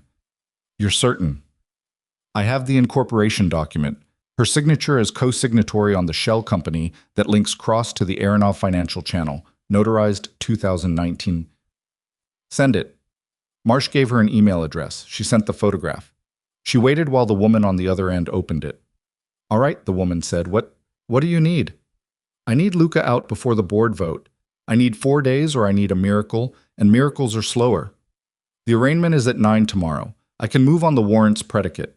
The kidnapping charge is the foundation, and it's weak if you're willing to make a statement. I'll make a statement. It'll put you in front of a judge. It'll be public. Damien's attorneys will be there. Good, she said. That's where I want to be. She hung up and handed the phone back to Calvin Marsh and sat for a moment looking at his desk. I was watching her with the expression of a man recalibrating something he had assumed was settled. I need one more thing from you, she said. You've already asked for quite a lot. I know. I'm going to ask for more. She looked at him directly. I need a place to stay tonight that is not the safe house and is not connectable to anyone who has been in contact with either Damien Cross or Elena Vasquez, and I need access to a printer. He looked at her for a long time. My firm has a client room, he said finally. It has a couch and a printer and a lock on the door. That's enough, she said. She slept 3 hours on the client room couch and spent the remainder of the night printing and annotating the 12 photographs, building a document set that told a specific story in a specific order. The story she needed a judge to understand in the approximately 7 minutes she estimated she would have to make the kidnapping charges predicate collapse. She had no legal training. She had 5 years of watching Damien manage narratives and 15 years of growing up in a family that understood corporate documentation, and she used every bit of both. She was at the courthouse at 8:15. She had a borrowed blazer from the closet in Marsh's client room, a man's blazer, 2 sizes too large, which she wore over the silk blouse, and which made her look, she was aware, considerably less like the polished woman in the anniversary photographs currently circulating in media coverage. She walked through the courthouse entrance and through the security checkpoint and found the attorney whose name the woman on the phone had given her, a compact man named Delaney, who shook her hand with the efficient grip of someone who had been awake since 6 and was running on the specific energy of a lawyer who smells a winnable motion. The arraignment courtroom was smaller than she expected. Damien's attorneys were already present, 3 of them, arrayed on the prosecution-adjacent side, with the particular stillness of people who have been told this proceeding is procedural and have not yet been told it isn't. She sat in the gallery. She did not look at them. She looked at the door through which Luca would be brought. He came in at 9:04. He was wearing what he had been wearing in the vehicle, the dark clothes, no jacket, and he had not slept, and it was visible, the sleeplessness, in the set of his jaw and the particular flatness of his eyes. But he walked the way he always walked, with the stillness that was presence rather than absence, and he found her with his eyes the moment he cleared the door. And for 2 seconds, the distance between them in that small courtroom was the most specific thing in the room. Then he looked away, and she breathed. Delaney moved the predicate motion before the arraignment formally opened, which generated an immediate objection from Damien's team and a sharp look from the judge. A woman, 60-something, with close-cropped white hair and the expression of someone who had not been surprised in a courtroom in 20 years, but was willing to entertain the possibility. The motion argued that the kidnapping charge, upon which the entire warrant rested, failed on its face because the alleged victim was present, unharmed, and willing to make a statement to the contrary. Damien's lead attorney stood up and called it a transparent delay tactic. The judge looked at Serena. "Ms. Vale?" She stood. She had prepared what she intended to say. She had rehearsed it on the client room couch at 3 in the morning while the printer cycled through its pages. What came out was not exactly the prepared version. It was shorter, flatter, more specific. She said that she had left the Grand Meridian of her own volition. She said that she had made a phone call and requested assistance. She said that Luca Moretti had provided that assistance in response to her direct request. She said that she had experienced, in the 5 years prior to that evening, a pattern of physical and emotional abuse at the hands of Damien Cross, that this pattern was documented in medical records she was in the process of obtaining, and that the incident at the anniversary party, which had occurred in front of approximately 400 witnesses and had been captured in background footage by 3 event photographers, was the precipitating event for her departure. She laid the documents set on the clerk's desk, the 12 photographs and the annotations. She did not describe them out loud. She simply said that they were relevant to the broader context of the matter before the court, and that she was making them available as supporting material. Damien's lead attorney was on his feet before she had finished the sentence. The judge told him to sit down. The judge looked at the documents for 3 minutes. The courtroom was silent in the specific way of a room where everyone is doing loud mathematics. "The predicate is dismissed," the judge said. "The warrant is vacated." She looked at Damien's table. "I expect amended filings by end of day if your client intends to pursue alternative charges, counselor, and I would encourage some reflection on the quality of what you bring me." She looked at Luca's table. "Mr. Moretti, you're released. The documents submitted by Ms. Vale are entered into the court record and will be retained pending any further proceedings." She paused. "We're adjourned." Serena sat back down, and the courtroom began the noise of itself again, and she gripped the edge of the bench seat very hard for approximately 10 seconds and then let go. She felt Luca before she heard him, the shift in air pressure of someone large sitting next to her on the bench, close enough that his arm was against hers, and she did not move away from it. "You slept," he said. 3 hours. On what? A client room couch. A pause. "Elena," he said. "Yes." "When did you know?" "The document in the study, her signature. I saw it and I didn't tell anyone, and I think some part of me knew before that." She looked at the front of the courtroom, at the judge's empty bench, at the retreating backs of Damien's attorneys. "I think some part of me didn't fully trust the plan." He was quiet for a moment. "Where is she now?" "I don't know. I'm assuming she knows the warrant was vacated by now. I'm assuming she's in motion." "She'll go to ground," he said. "She has protocols." "Can you find her?" "Yes," said without qualification. "It'll take time we don't fully have." "The board vote is in 3 days," she said. "I know." He shifted slightly beside her. "The documents you submitted, the financial records." "Copies. I have the originals." "Damien's team will move to suppress." "They can try. They're in the court record." She finally turned and looked at him. The sleeplessness, the jaw, the dark eyes that had found her first when he came through the door. "Damien is going to realize today that he's been outmaneuvered on the warrant, which means he's going to move the timeline up." "To what?" "To whatever he intended to do before the board vote," she said. "He can't have me presenting those documents to the board. He can't have the shell company structure become board-level knowledge before the vote. And he can't have you operational." She held his gaze. He's going to come at both of us, and he's going to do it fast. Luca looked at her for a moment that held more than the moment. You've spent 3 days running and building and surviving on no sleep and no infrastructure, he said. And you walked into a courthouse this morning with a printer document set and dismantled a warrant. Don't make it romantic, she said. I'm not. I'm assessing. The something that was not quite a smile moved across his face and disappeared. Are you ready to finish this? I've been ready since I was standing on a ledge outside your estate, she said. I'd like to do the rest of it with both feet on the ground. They left the courthouse into October light that was sharp and cold and indifferent in the way only autumn light can be, and Reyes was on the bottom step. She stopped when she saw him, a full-body hesitation, and Luca said, without breaking stride, Reyes is clean. Elena ran a separate channel. He didn't know. He glanced at her. I've had 3 hours to work the phone from a holding cell. Delaney confirmed it. She looked at Reyes. He met her eyes with the expression of a man who understood what she was assessing and was not going to try to talk her out of taking her time with it. She nodded once. He nodded back. They moved. The next 18 hours were the kind of compressed, sleepless, operationally dense hours that Serena would later be unable to fully reconstruct in sequence. They moved through 4 different locations. Not the safe house, which had been burned, but a sequence of secondary spaces that Luca's network maintained for exactly this kind of cascading emergency, each one a step further from the kind of address that Damien's contacts in the department could easily access. She ate something at some point, a sandwich that Reyes handed her in a moving vehicle and that she consumed entirely without tasting. She changed clothes. She slept 40 minutes in the back of an SUV between locations and woke with her cheek against the window and her neck at an angle that took 10 minutes to work out. Through it all, the board vote sat on the calendar like a fixed point around which everything else was orbiting. 3 days. Then 2. Then the morning of day 2 arrived, and with it a development that no one had fully anticipated. Damien filed a civil suit. It was elegant, she had to admit.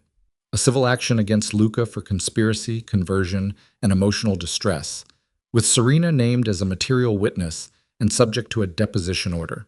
A deposition order that, if executed, would require her presence at a location of Damien's counsel's choosing within 48 hours. It did not physically constrain her, but it created a legal obligation that Damien's team could use to generate a contempt finding if she was not produced, and a contempt finding could be converted with the right judicial contact into a short-term detention order. He was not trying to win the civil suit. He was trying to use it to immobilize her for 48 hours. The board vote was in 36. She read the filing in the back of a vehicle while Luca's attorney on the phone explained the timing and the mechanism and what it would cost to fight it, and she listened to all of it and then said, "Don't fight it." Luca, across from her in the vehicle, looked up from his own phone. "Schedule the deposition," she said. 48 hours from now. Tell them I'll be there." "Serena, the deposition is after the board vote," she said, "by 48 hours. The board vote happens, and then I walk into whatever room they want me in, and I answer their questions under oath, which is going to be a very different experience for Damien's attorneys than they are currently anticipating, given what I have on my phone." She looked at Luca. "All I need is to get through the vote." He held her gaze. "You have 40% of the shares." "I have 40%, and I have a proxy for my father's estate attorney.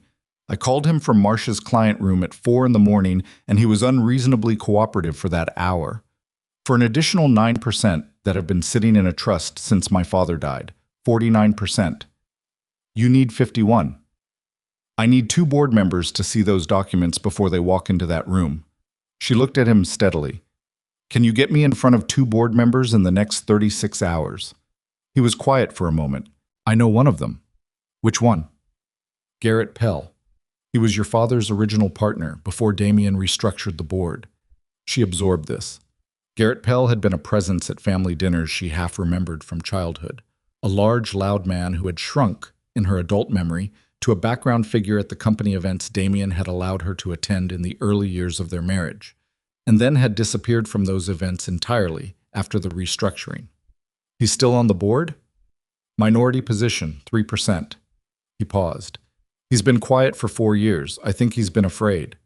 He said it without judgment. "But he knew your father." "He loved my father," she said, and felt the sentence cost her something, and paid it. "Can you get to him today?" This afternoon. Garrett Pell was 71 and had lost weight since she'd last seen him, his suit hanging slightly off shoulders that had once filled it differently. He met them in the private dining room of a club that had been closed for renovation, a space that smelled of plaster dust and old wood, and he looked at Serena for a long moment when she came in with the particular expression of a man encountering a ghost he has been expecting. Your father would be... He stopped. I'm sorry. Go ahead.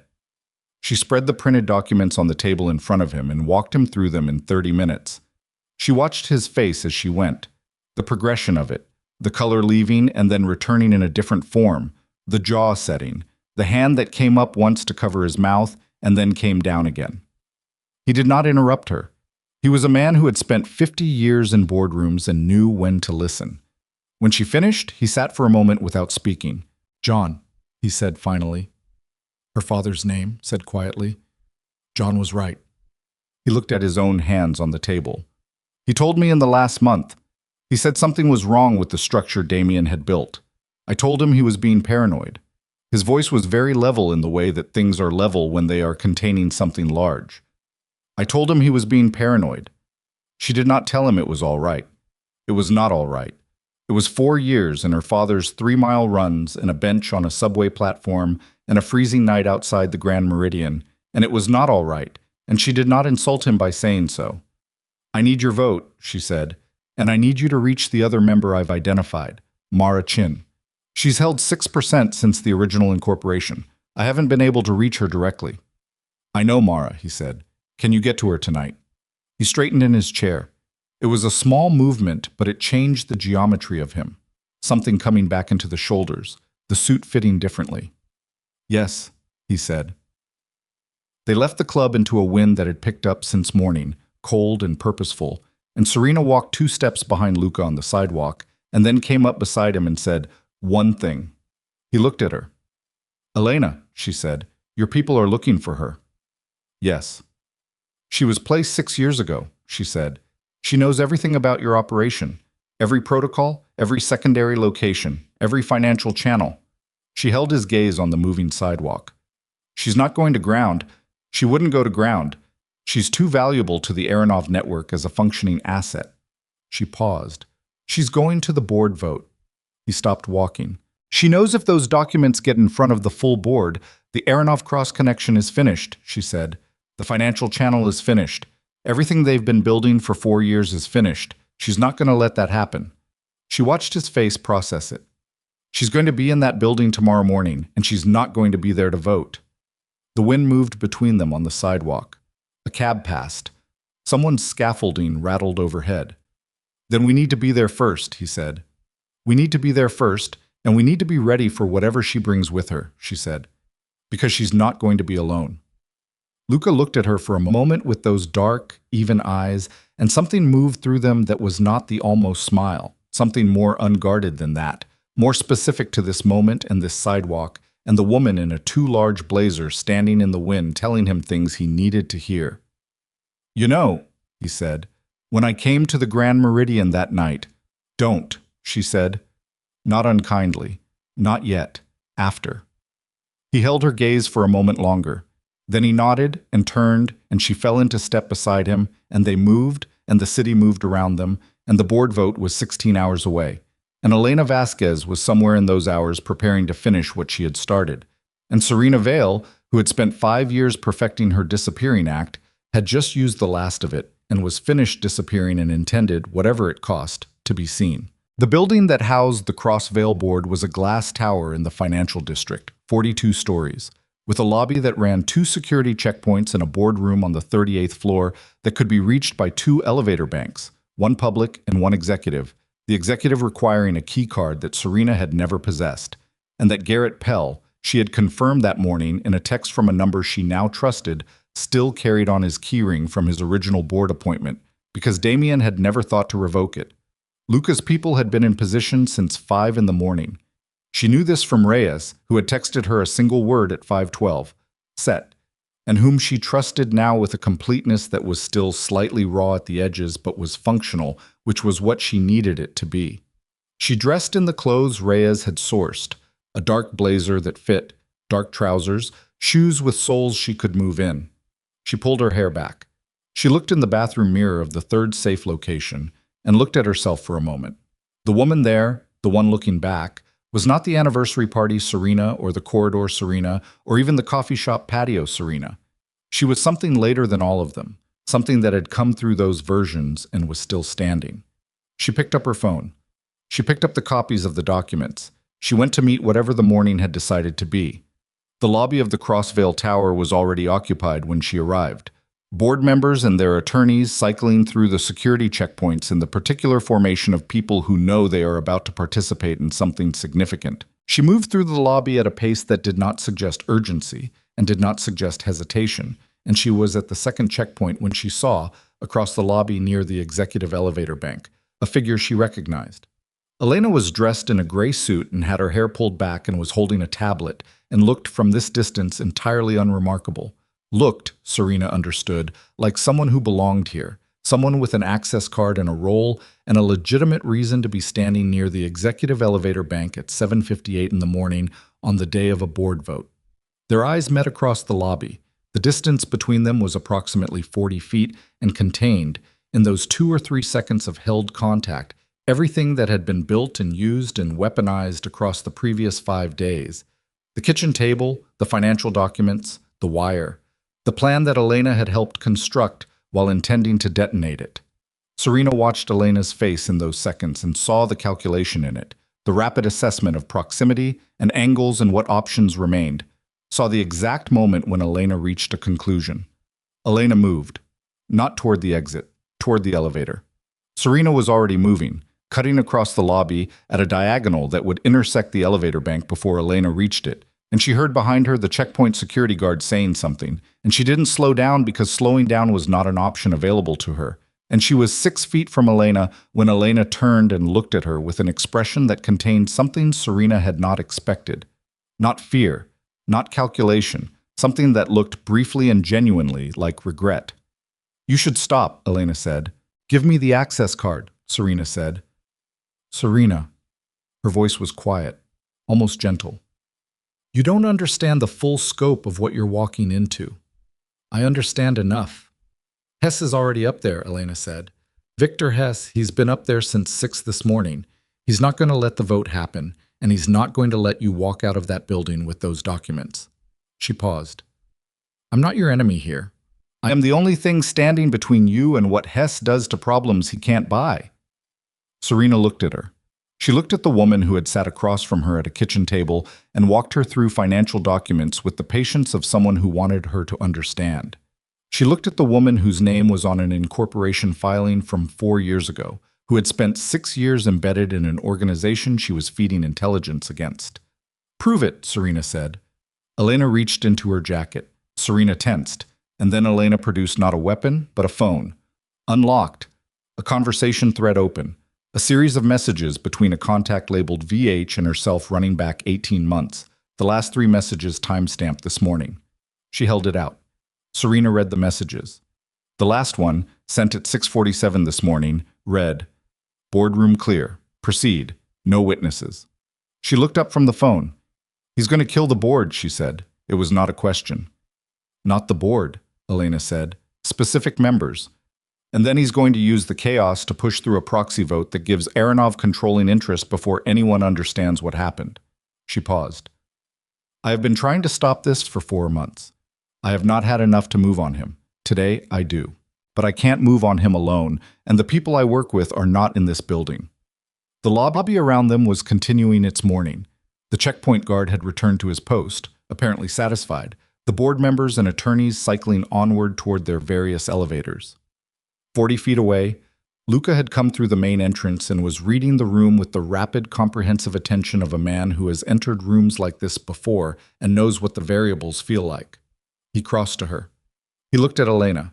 Something passed through his face that was older and quieter than anger. Elena looked back at him. "I know," she said. "There's nothing I can say about the 6 years that will—" She stopped. "Hess is on 38. He has 3 men. He's been there since 6. She held Luca's gaze. "I can get you to 38. The silence between them had a specific density. "Why?" Luca said. One word, very quiet. Because this is not what I signed up for, she said. 6 years ago, I was told this was intelligence gathering, financial surveillance. Not, she stopped again. Not this. Luca looked at her for a long moment. Then he looked at Serena. She gave him nothing with her expression. This was his call to make, and she knew it, and she let him make it. Get us to 38, he said. The executive elevator required the key card and Elena's biometric. She pressed her thumb to the panel, and the doors opened and the four of them entered, Luca and Serena and Elena and Reyes, who had materialized from somewhere in the lobby with the silent efficiency that Serena had come to understand was simply how he moved through the world. The elevator rose, 38 floors of silence, and the numbers climbing, and Serena's heart doing something loud and insistent in her chest that she acknowledged and set aside, and Elena standing in the corner of the elevator with her eyes on the floor and her hands loose at her sides, and Luca beside Serena not touching her but present in the way he was always present, weight, stillness, the specific gravity of someone who has decided and is not revisiting the decision. The elevator stopped at 38. The doors opened onto a corridor that was quiet in a way that corridors are not usually quiet when a significant corporate proceeding is scheduled in 20 minutes. No attorneys, no board members, no assistants with coffee orders. The kind of quiet that is the absence of what should be there. At the far end of the corridor outside the boardroom doors, two men stood in the particular posture of men who are performing the function of waiting while also performing the function of guarding, and they looked toward the elevator when the doors opened, and one of them reached for something at his hip, and Luca said very quietly, "Don't." And his voice in that corridor carried the specific authority of someone who has earned it in rooms far worse than this one, and for 2 full seconds the man's hand stopped. 2 seconds was what Reyes needed. What followed was not the choreographed violence of things designed for screens. It was fast and ugly and loud in specific moments and silent in others, the sound of bodies against walls, and the sharp particular sound of a weapon hitting marble flooring, and Serena pressed herself against the corridor wall and watched Luca move through it with the efficiency of someone for whom this is not metaphorical but actual, not performed but practiced, and it was over in less time than she would have believed, and both men were on the floor, and the boardroom doors were in front of them. Reyes was breathing hard. Luca had a cut on his left forearm, shallow but bleeding freely, and he pressed his sleeve against it without breaking his attention from the doors. Hess has one more inside, Elena said. How do you know? Serena said. Because I planned his security detail, she said simply. Luca looked at Serena. Stay here. No, she said. Serena, those documents need to be in that room in... She checked her phone. 11 minutes. I am the one who presents them. I am the 49%. She met his eyes. I am not staying in the hallway. He looked at her for a moment that was compressed and complete, a moment that contained, she thought, more than either of them had said to each other across 5 days of proximity and crisis and the particular intimacy of shared danger. Stay behind me, he said. I will, she said, and she did, until she didn't. Until the boardroom doors opened and the room beyond them held 7 people and a man standing at the far end near the windows who looked at the door with the cold, assessing eyes of Victor Hess. And the morning outside the windows was clear and bright and entirely indifferent to what was about to happen inside it. And Serena Vale walked through the doorway with the documents in her hand, and her heart loud in her chest, and her chin at a level that no one was going to mistake for anything other than what it was.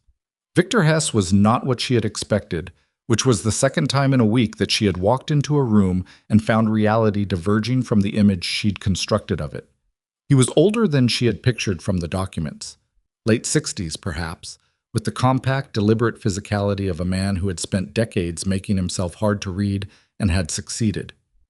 He wore a dark suit without a tie and stood near the window at the far end of the boardroom with his hands clasped behind his back, looking at the door when it opened with the expression of someone who had been expecting company and had decided some time ago how he intended to receive it.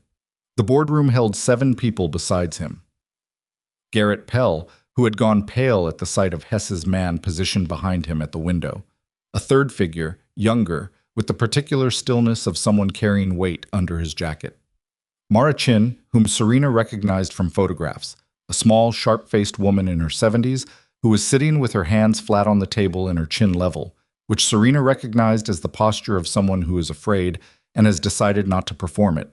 4 other board members she knew by name and file and had never met in person, and at the head of the table, empty, the chair that was Damien's. Damien was not in the room. She registered this in the first second and filed it and kept moving. "Ms. Vale," Hess said. His English was unaccented in the deliberate way of someone who had worked at it. "You're earlier than expected." "I'm exactly on time," she said. She moved into the room and did not look at his man by the window, because looking at a threat you aren't yet moving on is a form of announcement. She looked at Garrett Pell. "Garrett." "Serena." His voice was controlled. His eyes were not. They said, "There is a man behind me, and I don't know what he intends." She set the document package on the table in front of the nearest empty chair and remained standing. Luca had come in behind her and moved left, toward the east side of the room, a trajectory that was not accidental. It split Hess's attention, separated his man at the window from Hess himself by a human obstacle. Reyes had stopped in the doorway. Elena had not come in. Serena did not know, in this moment, where Elena was, and she held that uncertainty flat in the back of her mind, where it couldn't occupy the front. "I'm going to ask your man to move away from Mr. Pell," she said to Hess. Conversationally. "The way you say a thing you expect to be complied with." "Are you?" Hess said. "Yes. And then I'm going to present these documents to the board. And then the board is going to vote." She held his gaze. "That's how this morning is going to go." Hess looked at her for a moment with those flat, assessing eyes, and then he did something she hadn't anticipated. He smiled. Not warmly, not triumphantly. The smile of a man who has seen enough iterations of this particular kind of conversation to find it, in some abstract way, interesting. "You're not what Damien described," he said. "Damien describes things to his own advantage," she said. "It's one of his primary skills." "It is," Hess agreed. He glanced at Luca, who was now 7 feet to his left and still, with that controlled stillness that Serena had come to understand was not passivity, but its opposite, the stillness of something that has decided and is waiting for the correct moment. "Luca," Hess said, as though they were acquaintances. "Victor," Luca said, "you've caused a significant amount of disruption to a structure that took considerable time to build." "The structure had a flaw," Luca said. "It required my absence to function." "Yes," Hess said. "That was always the design." "I know." A beat of silence that had texture to it. Then Hess said, "Damien is not coming, in case you were waiting for him." Serena kept her face still. "Where is he?" "Currently, I believe, at his attorney's office, filing an emergency injunction to delay the board vote." Hess looked at his watch. "He'll have received word by now that the injunction has been denied, which means he'll be doing something else. Damien always does something else." He said it with the tone of a man who has long since stopped finding Damien Cross's something else unpredictable. "He's not a man who accepts the closing of options gracefully." "No," she said. "He's not." "He was going to kill you, you know," Hess said, conversationally. "Before the vote. The plan was elegant, actually. A suicide narrative, psychiatric records that his team had been quietly building for 8 months. A note that had been drafted and revised 3 times. She looked at this man who had spent 4 years building a financial architecture inside her father's company, who had employed Elena Vasquez as a long-term intelligence asset, who had stood in a boardroom this morning with a man positioned behind a 71-year-old and called it pragmatism. "You want me to vote the shares in a way that gives you a clean exit," she said. "I want the board to vote in a way that installs leadership that can manage a restructure without the current complications," he said. "Yes. And in exchange? In exchange, Damien Cross becomes a problem you handle through the courts, with the full documentary record you've assembled, without interference from parties who could make that process considerably more difficult." He paused. "And the questions about your father's death stay questions, rather than answers." The room was absolutely silent. She understood what he was offering. He was offering her Damien on a legal platter, and a form of amnesty for the Aronov network's deeper involvement, in exchange for a board restructure that would quietly extract the network's financial interests from Crossvale before the full exposure landed. He was cutting Damien loose. He was saving what he could save. She looked at Luca. Luca was looking at Hess with an expression that told her exactly nothing about his immediate intentions, which meant he was leaving this to her, which she understood was a form of respect and also a form of weight.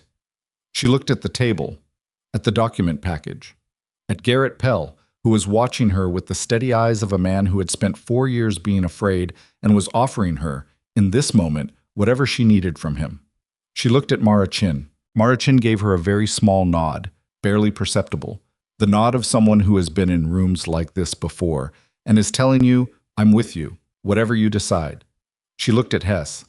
"No," she said. Something shifted in his face. Not anger, recalculation.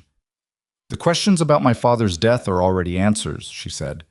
"They're in the documents on that table. The Medex analytics payment, the consulting contract, the timing. A competent forensic accountant reads that in 40 minutes. I'm not trading the record for a clean exit." She held his gaze. "And I'm not restructuring this board to protect an exit for a network that put a man behind Garrett Pell's chair this morning." "Miss Vale, I'm presenting the documents," she said. "The board votes. And then every piece of what I've brought goes to the DA's office and the Financial Crimes Unit and the 3 journalists who have been trying to document Damien's structure for 4 years and who are going to find, when they open their email this afternoon, that someone very helpful has done most of the work for them." She paused. "You want to take your exposure and find a quieter way to manage it? That's your concern. But it doesn't happen with my cooperation." Hess was still for a moment. His man on the east wall had shifted slightly, a micro-adjustment that Serena felt without looking at. Felt because Luca moved at the same moment, not dramatically, just a half step that put him in a different relationship to the geometry of the room. "You understand," Hess said very quietly, "that this choice has a cost." "Everything has cost me something this week," she said. "I'm used to it." For 3 seconds, no one in the room moved. Then Hess unclenched his hands from behind his back and let them fall to his sides, and he looked at her with something that was not quite respect, and not quite its opposite, something more complicated, the expression of a man encountering a variable his model didn't account for. And he said, "Then do what you came here to do." He picked up his jacket from the back of a chair and gestured to his man on the east wall and walked to the door. He stopped in the doorway. He looked back at her once. "The Medex documentation," he said. "If it goes where you're sending it, it will lead back to a physician named Caro. Caro was Damien's instrument, not ours. Make sure the investigators understand the distinction." A pause. "Your father was a decent man. That's not nothing." He left. Reyes stepped aside in the doorway to let him pass and then looked at Serena, and she gave him a nod that meant, "Let him go, for now." And Reyes stepped back into the corridor, and the boardroom held only the people it was supposed to hold.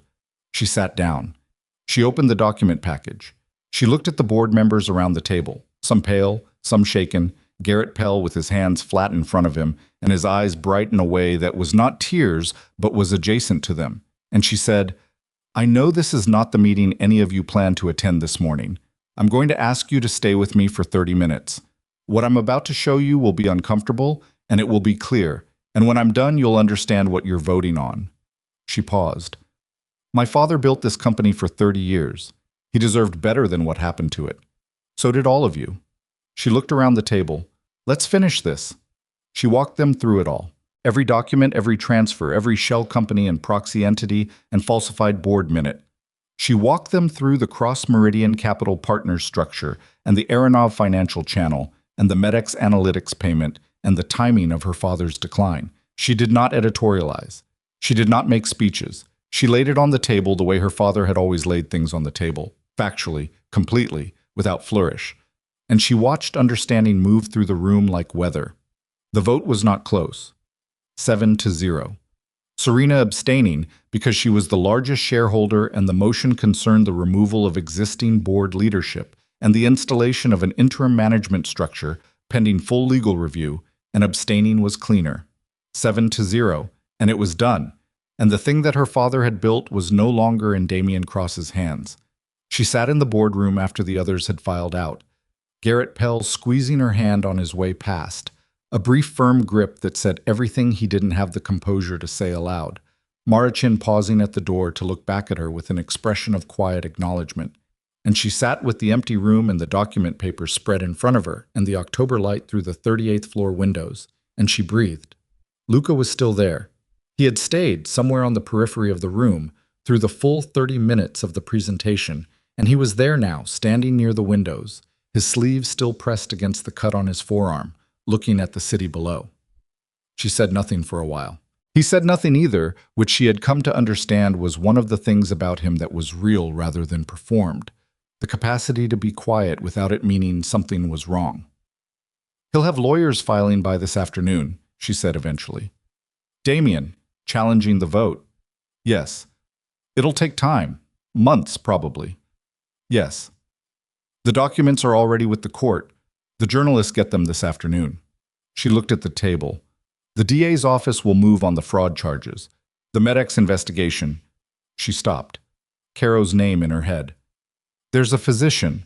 I need to make sure the investigators understand the chain." "Delaney can facilitate that," Luca said. "He knows the right people in the financial crimes unit." "Okay." She looked at the window. "Hess." "He'll be on a plane by tonight," Luca said. "The Aronov network will regroup. It's what they do." He turned from the window and looked at her. "It's not finished with them. But the Cross-Veil piece is finished. Your charges," she said. "The racketeering, the conspiracy." "The warrant was vacated. The underlying investigation—" He paused. "That's a longer conversation." "I know." She looked at him. "Are you going to be all right?" Something moved across his face. The almost smile, but slower. "I've been navigating this city for 15 years, he said. "I'll be all right." "That's not the same thing as answering the question." "No," he said. "It's not." He moved from the window and sat down in the chair 2 away from her at the long table and looked at her directly. "Elena." She had been waiting for this. "She's in the building," she said. "Or was. Reyes has her." His voice was even. "She's not under arrest. She's—" He stopped. "She gave us Hess this morning. The message thread. The boardroom access. Without that, we come in blind." He looked at the table for a moment. 6 years is a long time to ask how much of it was the placement and how much was— He didn't finish the sentence. "Real," she said. "I don't know," he said. "I'm going to have to live with not knowing." She understood this.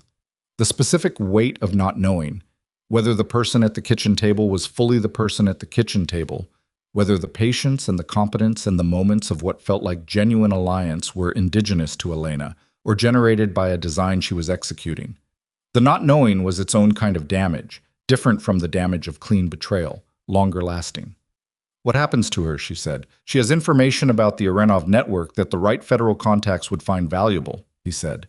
"She knows this. I expect she'll make a deal." He paused. "She'll disappear into it. New name, new city. It's how these things go." Serena looked at the window. Somewhere in this building, in a corridor or a stairwell, or Reyes's careful grip, was the woman who had sat across from her and helped her build a plan while simultaneously dismantling it, who had given her Victor Hess's phone thread at the last moment when the alternative was bodies in a boardroom, who had said, "I know," to Luca in the elevator with something that looked like it cost her. "She saved the board," Serena said. "Yes." "So did you." "You saved the board," he said. "You had the documents. You walked into the room." "We walked into the room." He looked at her for a moment. "Yes," he said. "We did." The afternoon came on slowly after that, the way afternoons do after mornings that have contained too much. The pace of the world outside continuing its complete indifference.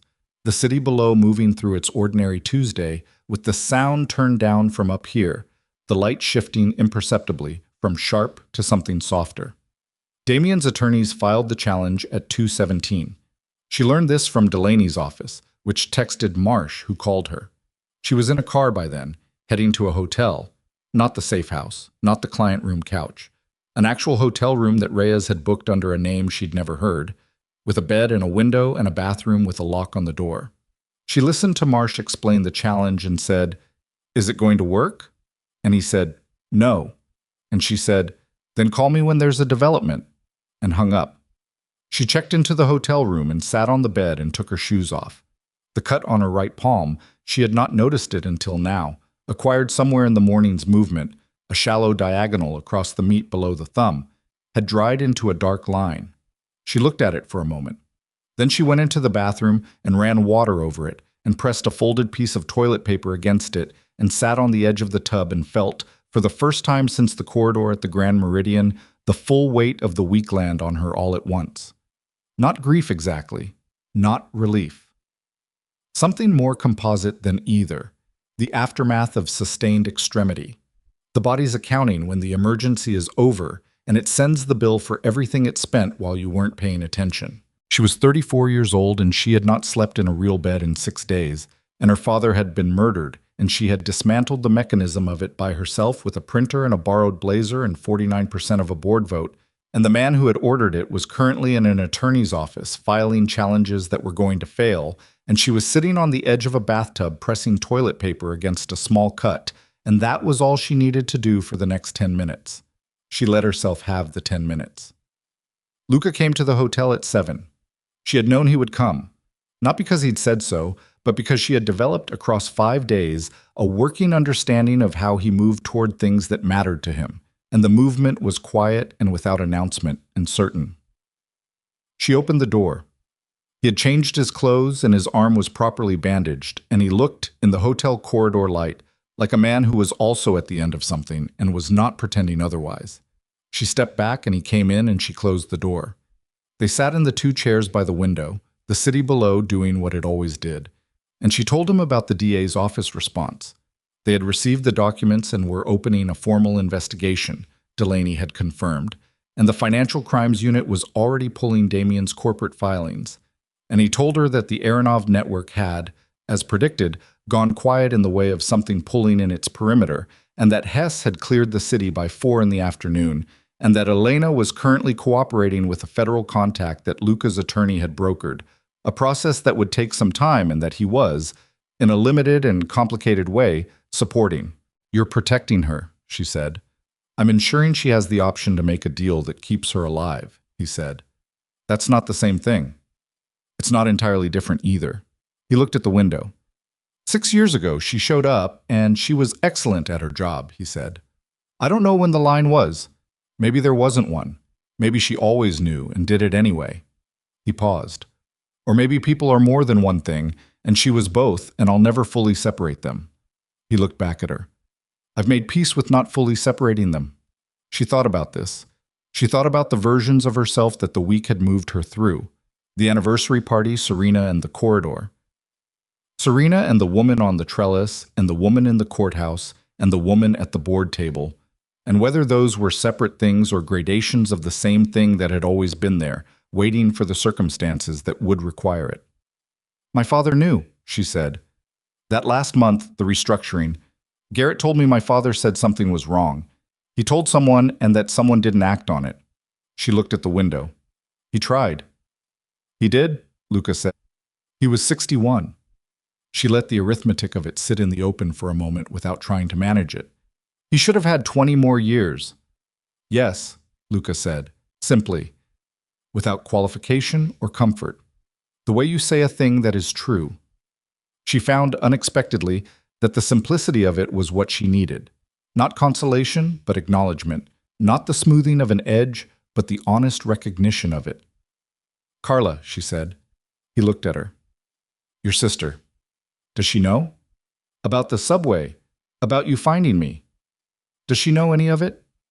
He was quiet for a moment. "She knows I found the woman who helped her. She doesn't know the extent." He paused. "She asked me once, a few years ago, if I'd ever thanked you. I told her it wasn't that simple." He looked at his hands.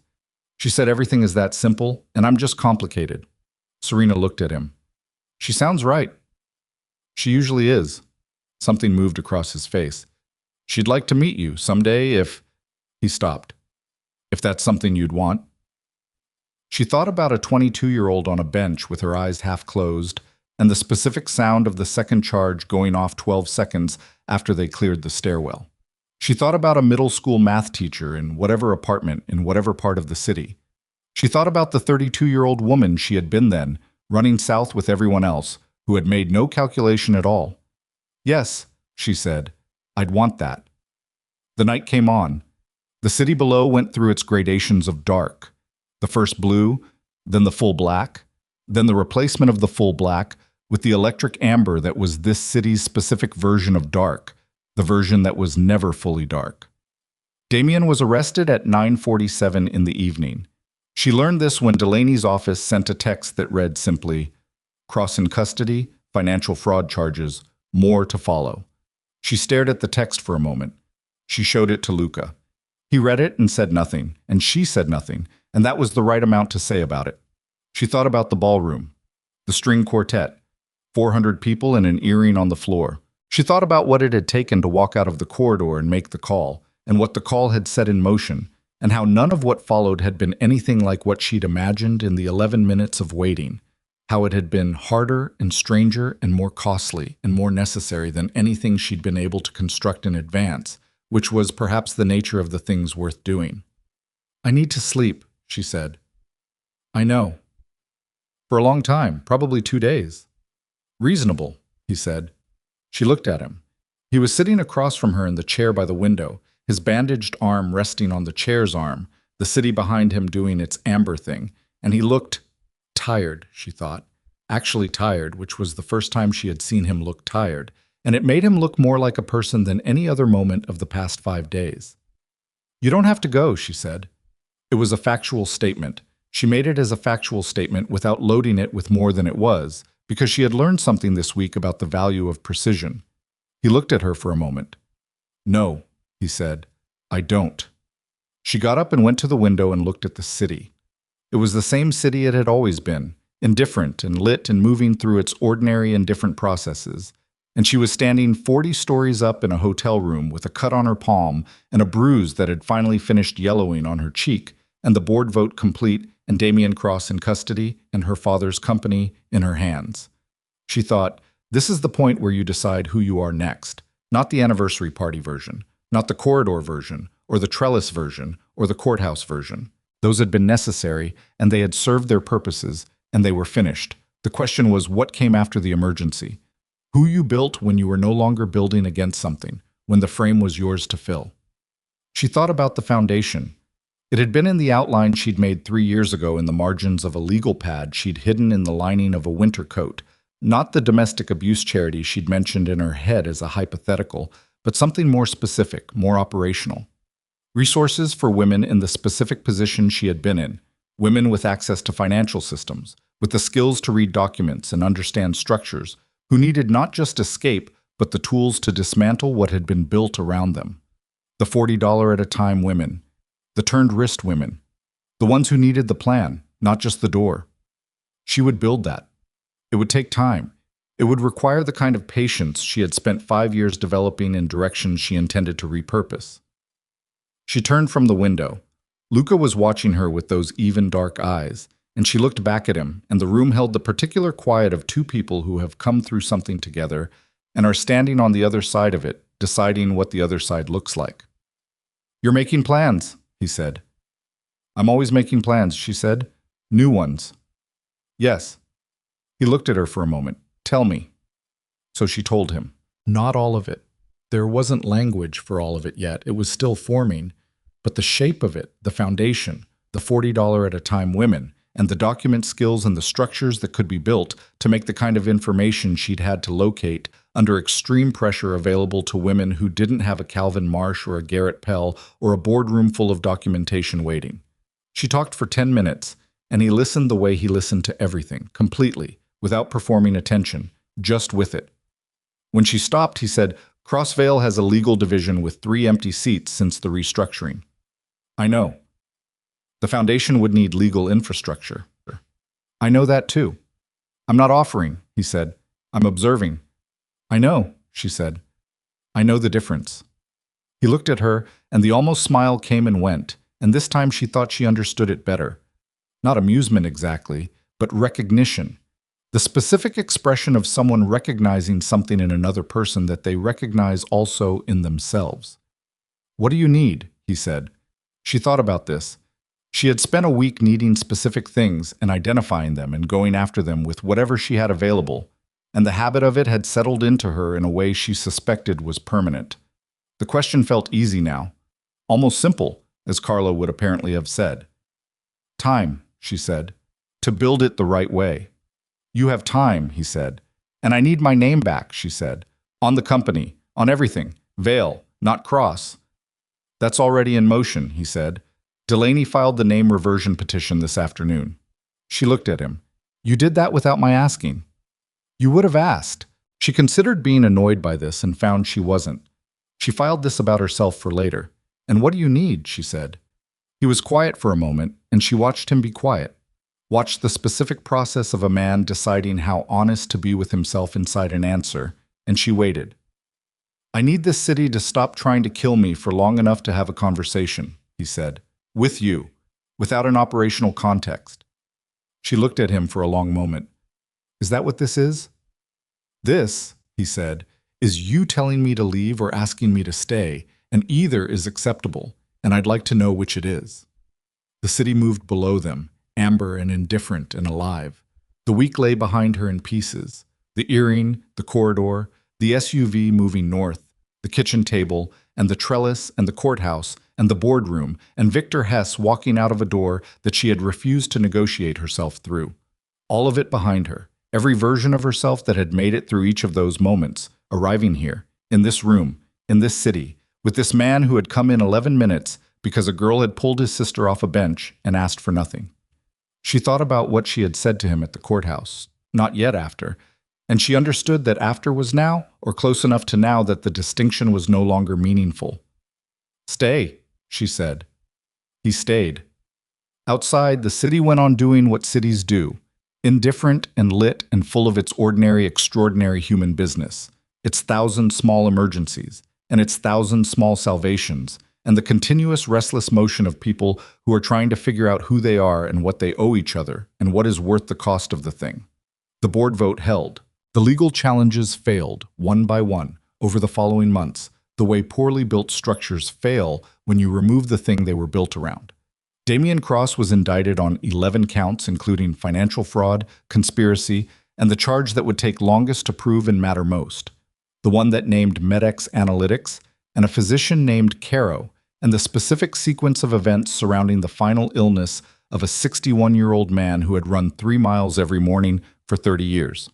The physician cooperated. He had not known what he was cooperating with, was his claim, and it was partly true and partly the story a man tells himself to survive his own actions, and the legal system would determine how much of the distinction mattered. The foundation was incorporated 8 months after the board vote, under the name Vail Foundation, with Garrett Pell on the advisory board and Mara Chin as a founding donor, and Calvin Marsh handling the legal structure with the quiet competence of a man who had decided, late in his career, to be useful in a specific direction. It offered 3 things: financial literacy resources for women exiting controlled relationships, legal consultation for women whose financial access had been restricted, and a small discrete fund for immediate emergency relocation. It was not large. It was not funded the way Serena eventually intended to fund it. It was a start, and starts were what she had learned to make with what she had, rather than waiting for what she needed. Carla Moretti visited the foundation office on a Tuesday afternoon in March, 4 months after it opened. She was 29 years old, small and dark-haired, and possessed of a directness that Serena recognized immediately as familial. She walked around the office looking at things, and she asked 3 questions, and then she sat down across from Serena at the desk that had been her father's desk, salvaged from the Crossvale offices during the restructuring, and she said, "Thank you, for the subway." "You were sitting on a bench," Serena said. "I was running the same direction you needed to go." "That's not the same as stopping," Carla said. "No," Serena said. "I suppose it's not." Carla stayed for an hour. She offered, before she left, to help run a financial literacy workshop. She was a math teacher, she said, and she was very good at making things that looked complicated look simple, which was apparently a family trait. Serena said yes. The investigation into her father's death concluded 18 months after the board vote. The findings were what the documents had suggested they would be, which did not make them easier to receive. She read the report in the office with the door closed and sat with it for the length of time it required, and then opened the door and went back to the work. Because the work was what she had built, and it required her. And it was, she had discovered, one of the only reliable antidotes to the specific grief of understanding something too late to change it. Her father had tried. He had told Garrett Pell that something was wrong. He had been a decent man. Hess had said so, which was an attribution she had complicated feelings about receiving, but which she had kept anyway, for its own truth rather than its source. She kept the desk. Luca came to the office sometimes in the evenings, when the staff had gone, and the city was doing its amber thing, and the work had reached a natural pause. He did not involve himself in the Foundation's operations. This was her work, and he understood the distinction between presence and interference, which she had come to believe was one of the things that distinguished him from most of the men she had known. He brought coffee occasionally, which was a small and specific thing that she found she was not inclined to analyze and so didn't. They had the conversation he had asked for, several of them. In the absence of operational context, he was different from what she had seen in the safe house and the courtroom and the boardroom. Not softer exactly, but more spacious, the way a room feels different when it isn't being used as something other than a room. She told him about her father and about the $40 savings account and about the 3 iterations of deciding to leave and going back. He told her about Carla in the years before the subway and the years after it, and about the 19-year-old he had been when he started in this city, and about the things he had done and the things he had not done, and the line between them, which was not always where he had been told it would be. They were honest with each other. It was a practice. Some days it was easier than others. She did not think about the anniversary party much. When she did, what she returned to was not the slap or the earring or even the corridor. It was the string quartet keeping playing for 4 more bars, the way the music continued for 4 full bars before anyone found the switch, and the way that had seemed at the time like a failure of response and seemed now like something more human than that. The difficulty of stopping what has been set in motion, the measures it takes before the mechanism catches up to what the room already knows. She had stopped. She had called. He had come. Everything else had been the consequence of those 3 things, and the consequences had been what they were, costly and necessary, and not yet entirely finished, because the things that matter are not entirely finished. They trail forward into the future, dragging their implications, and you live alongside them rather than beyond them. The city below the Foundation office was what it always was. The same city, different night, continuing its ordinary business of people trying to figure out what they owe each other. She was figuring it out. She intended to keep figuring it out for a very long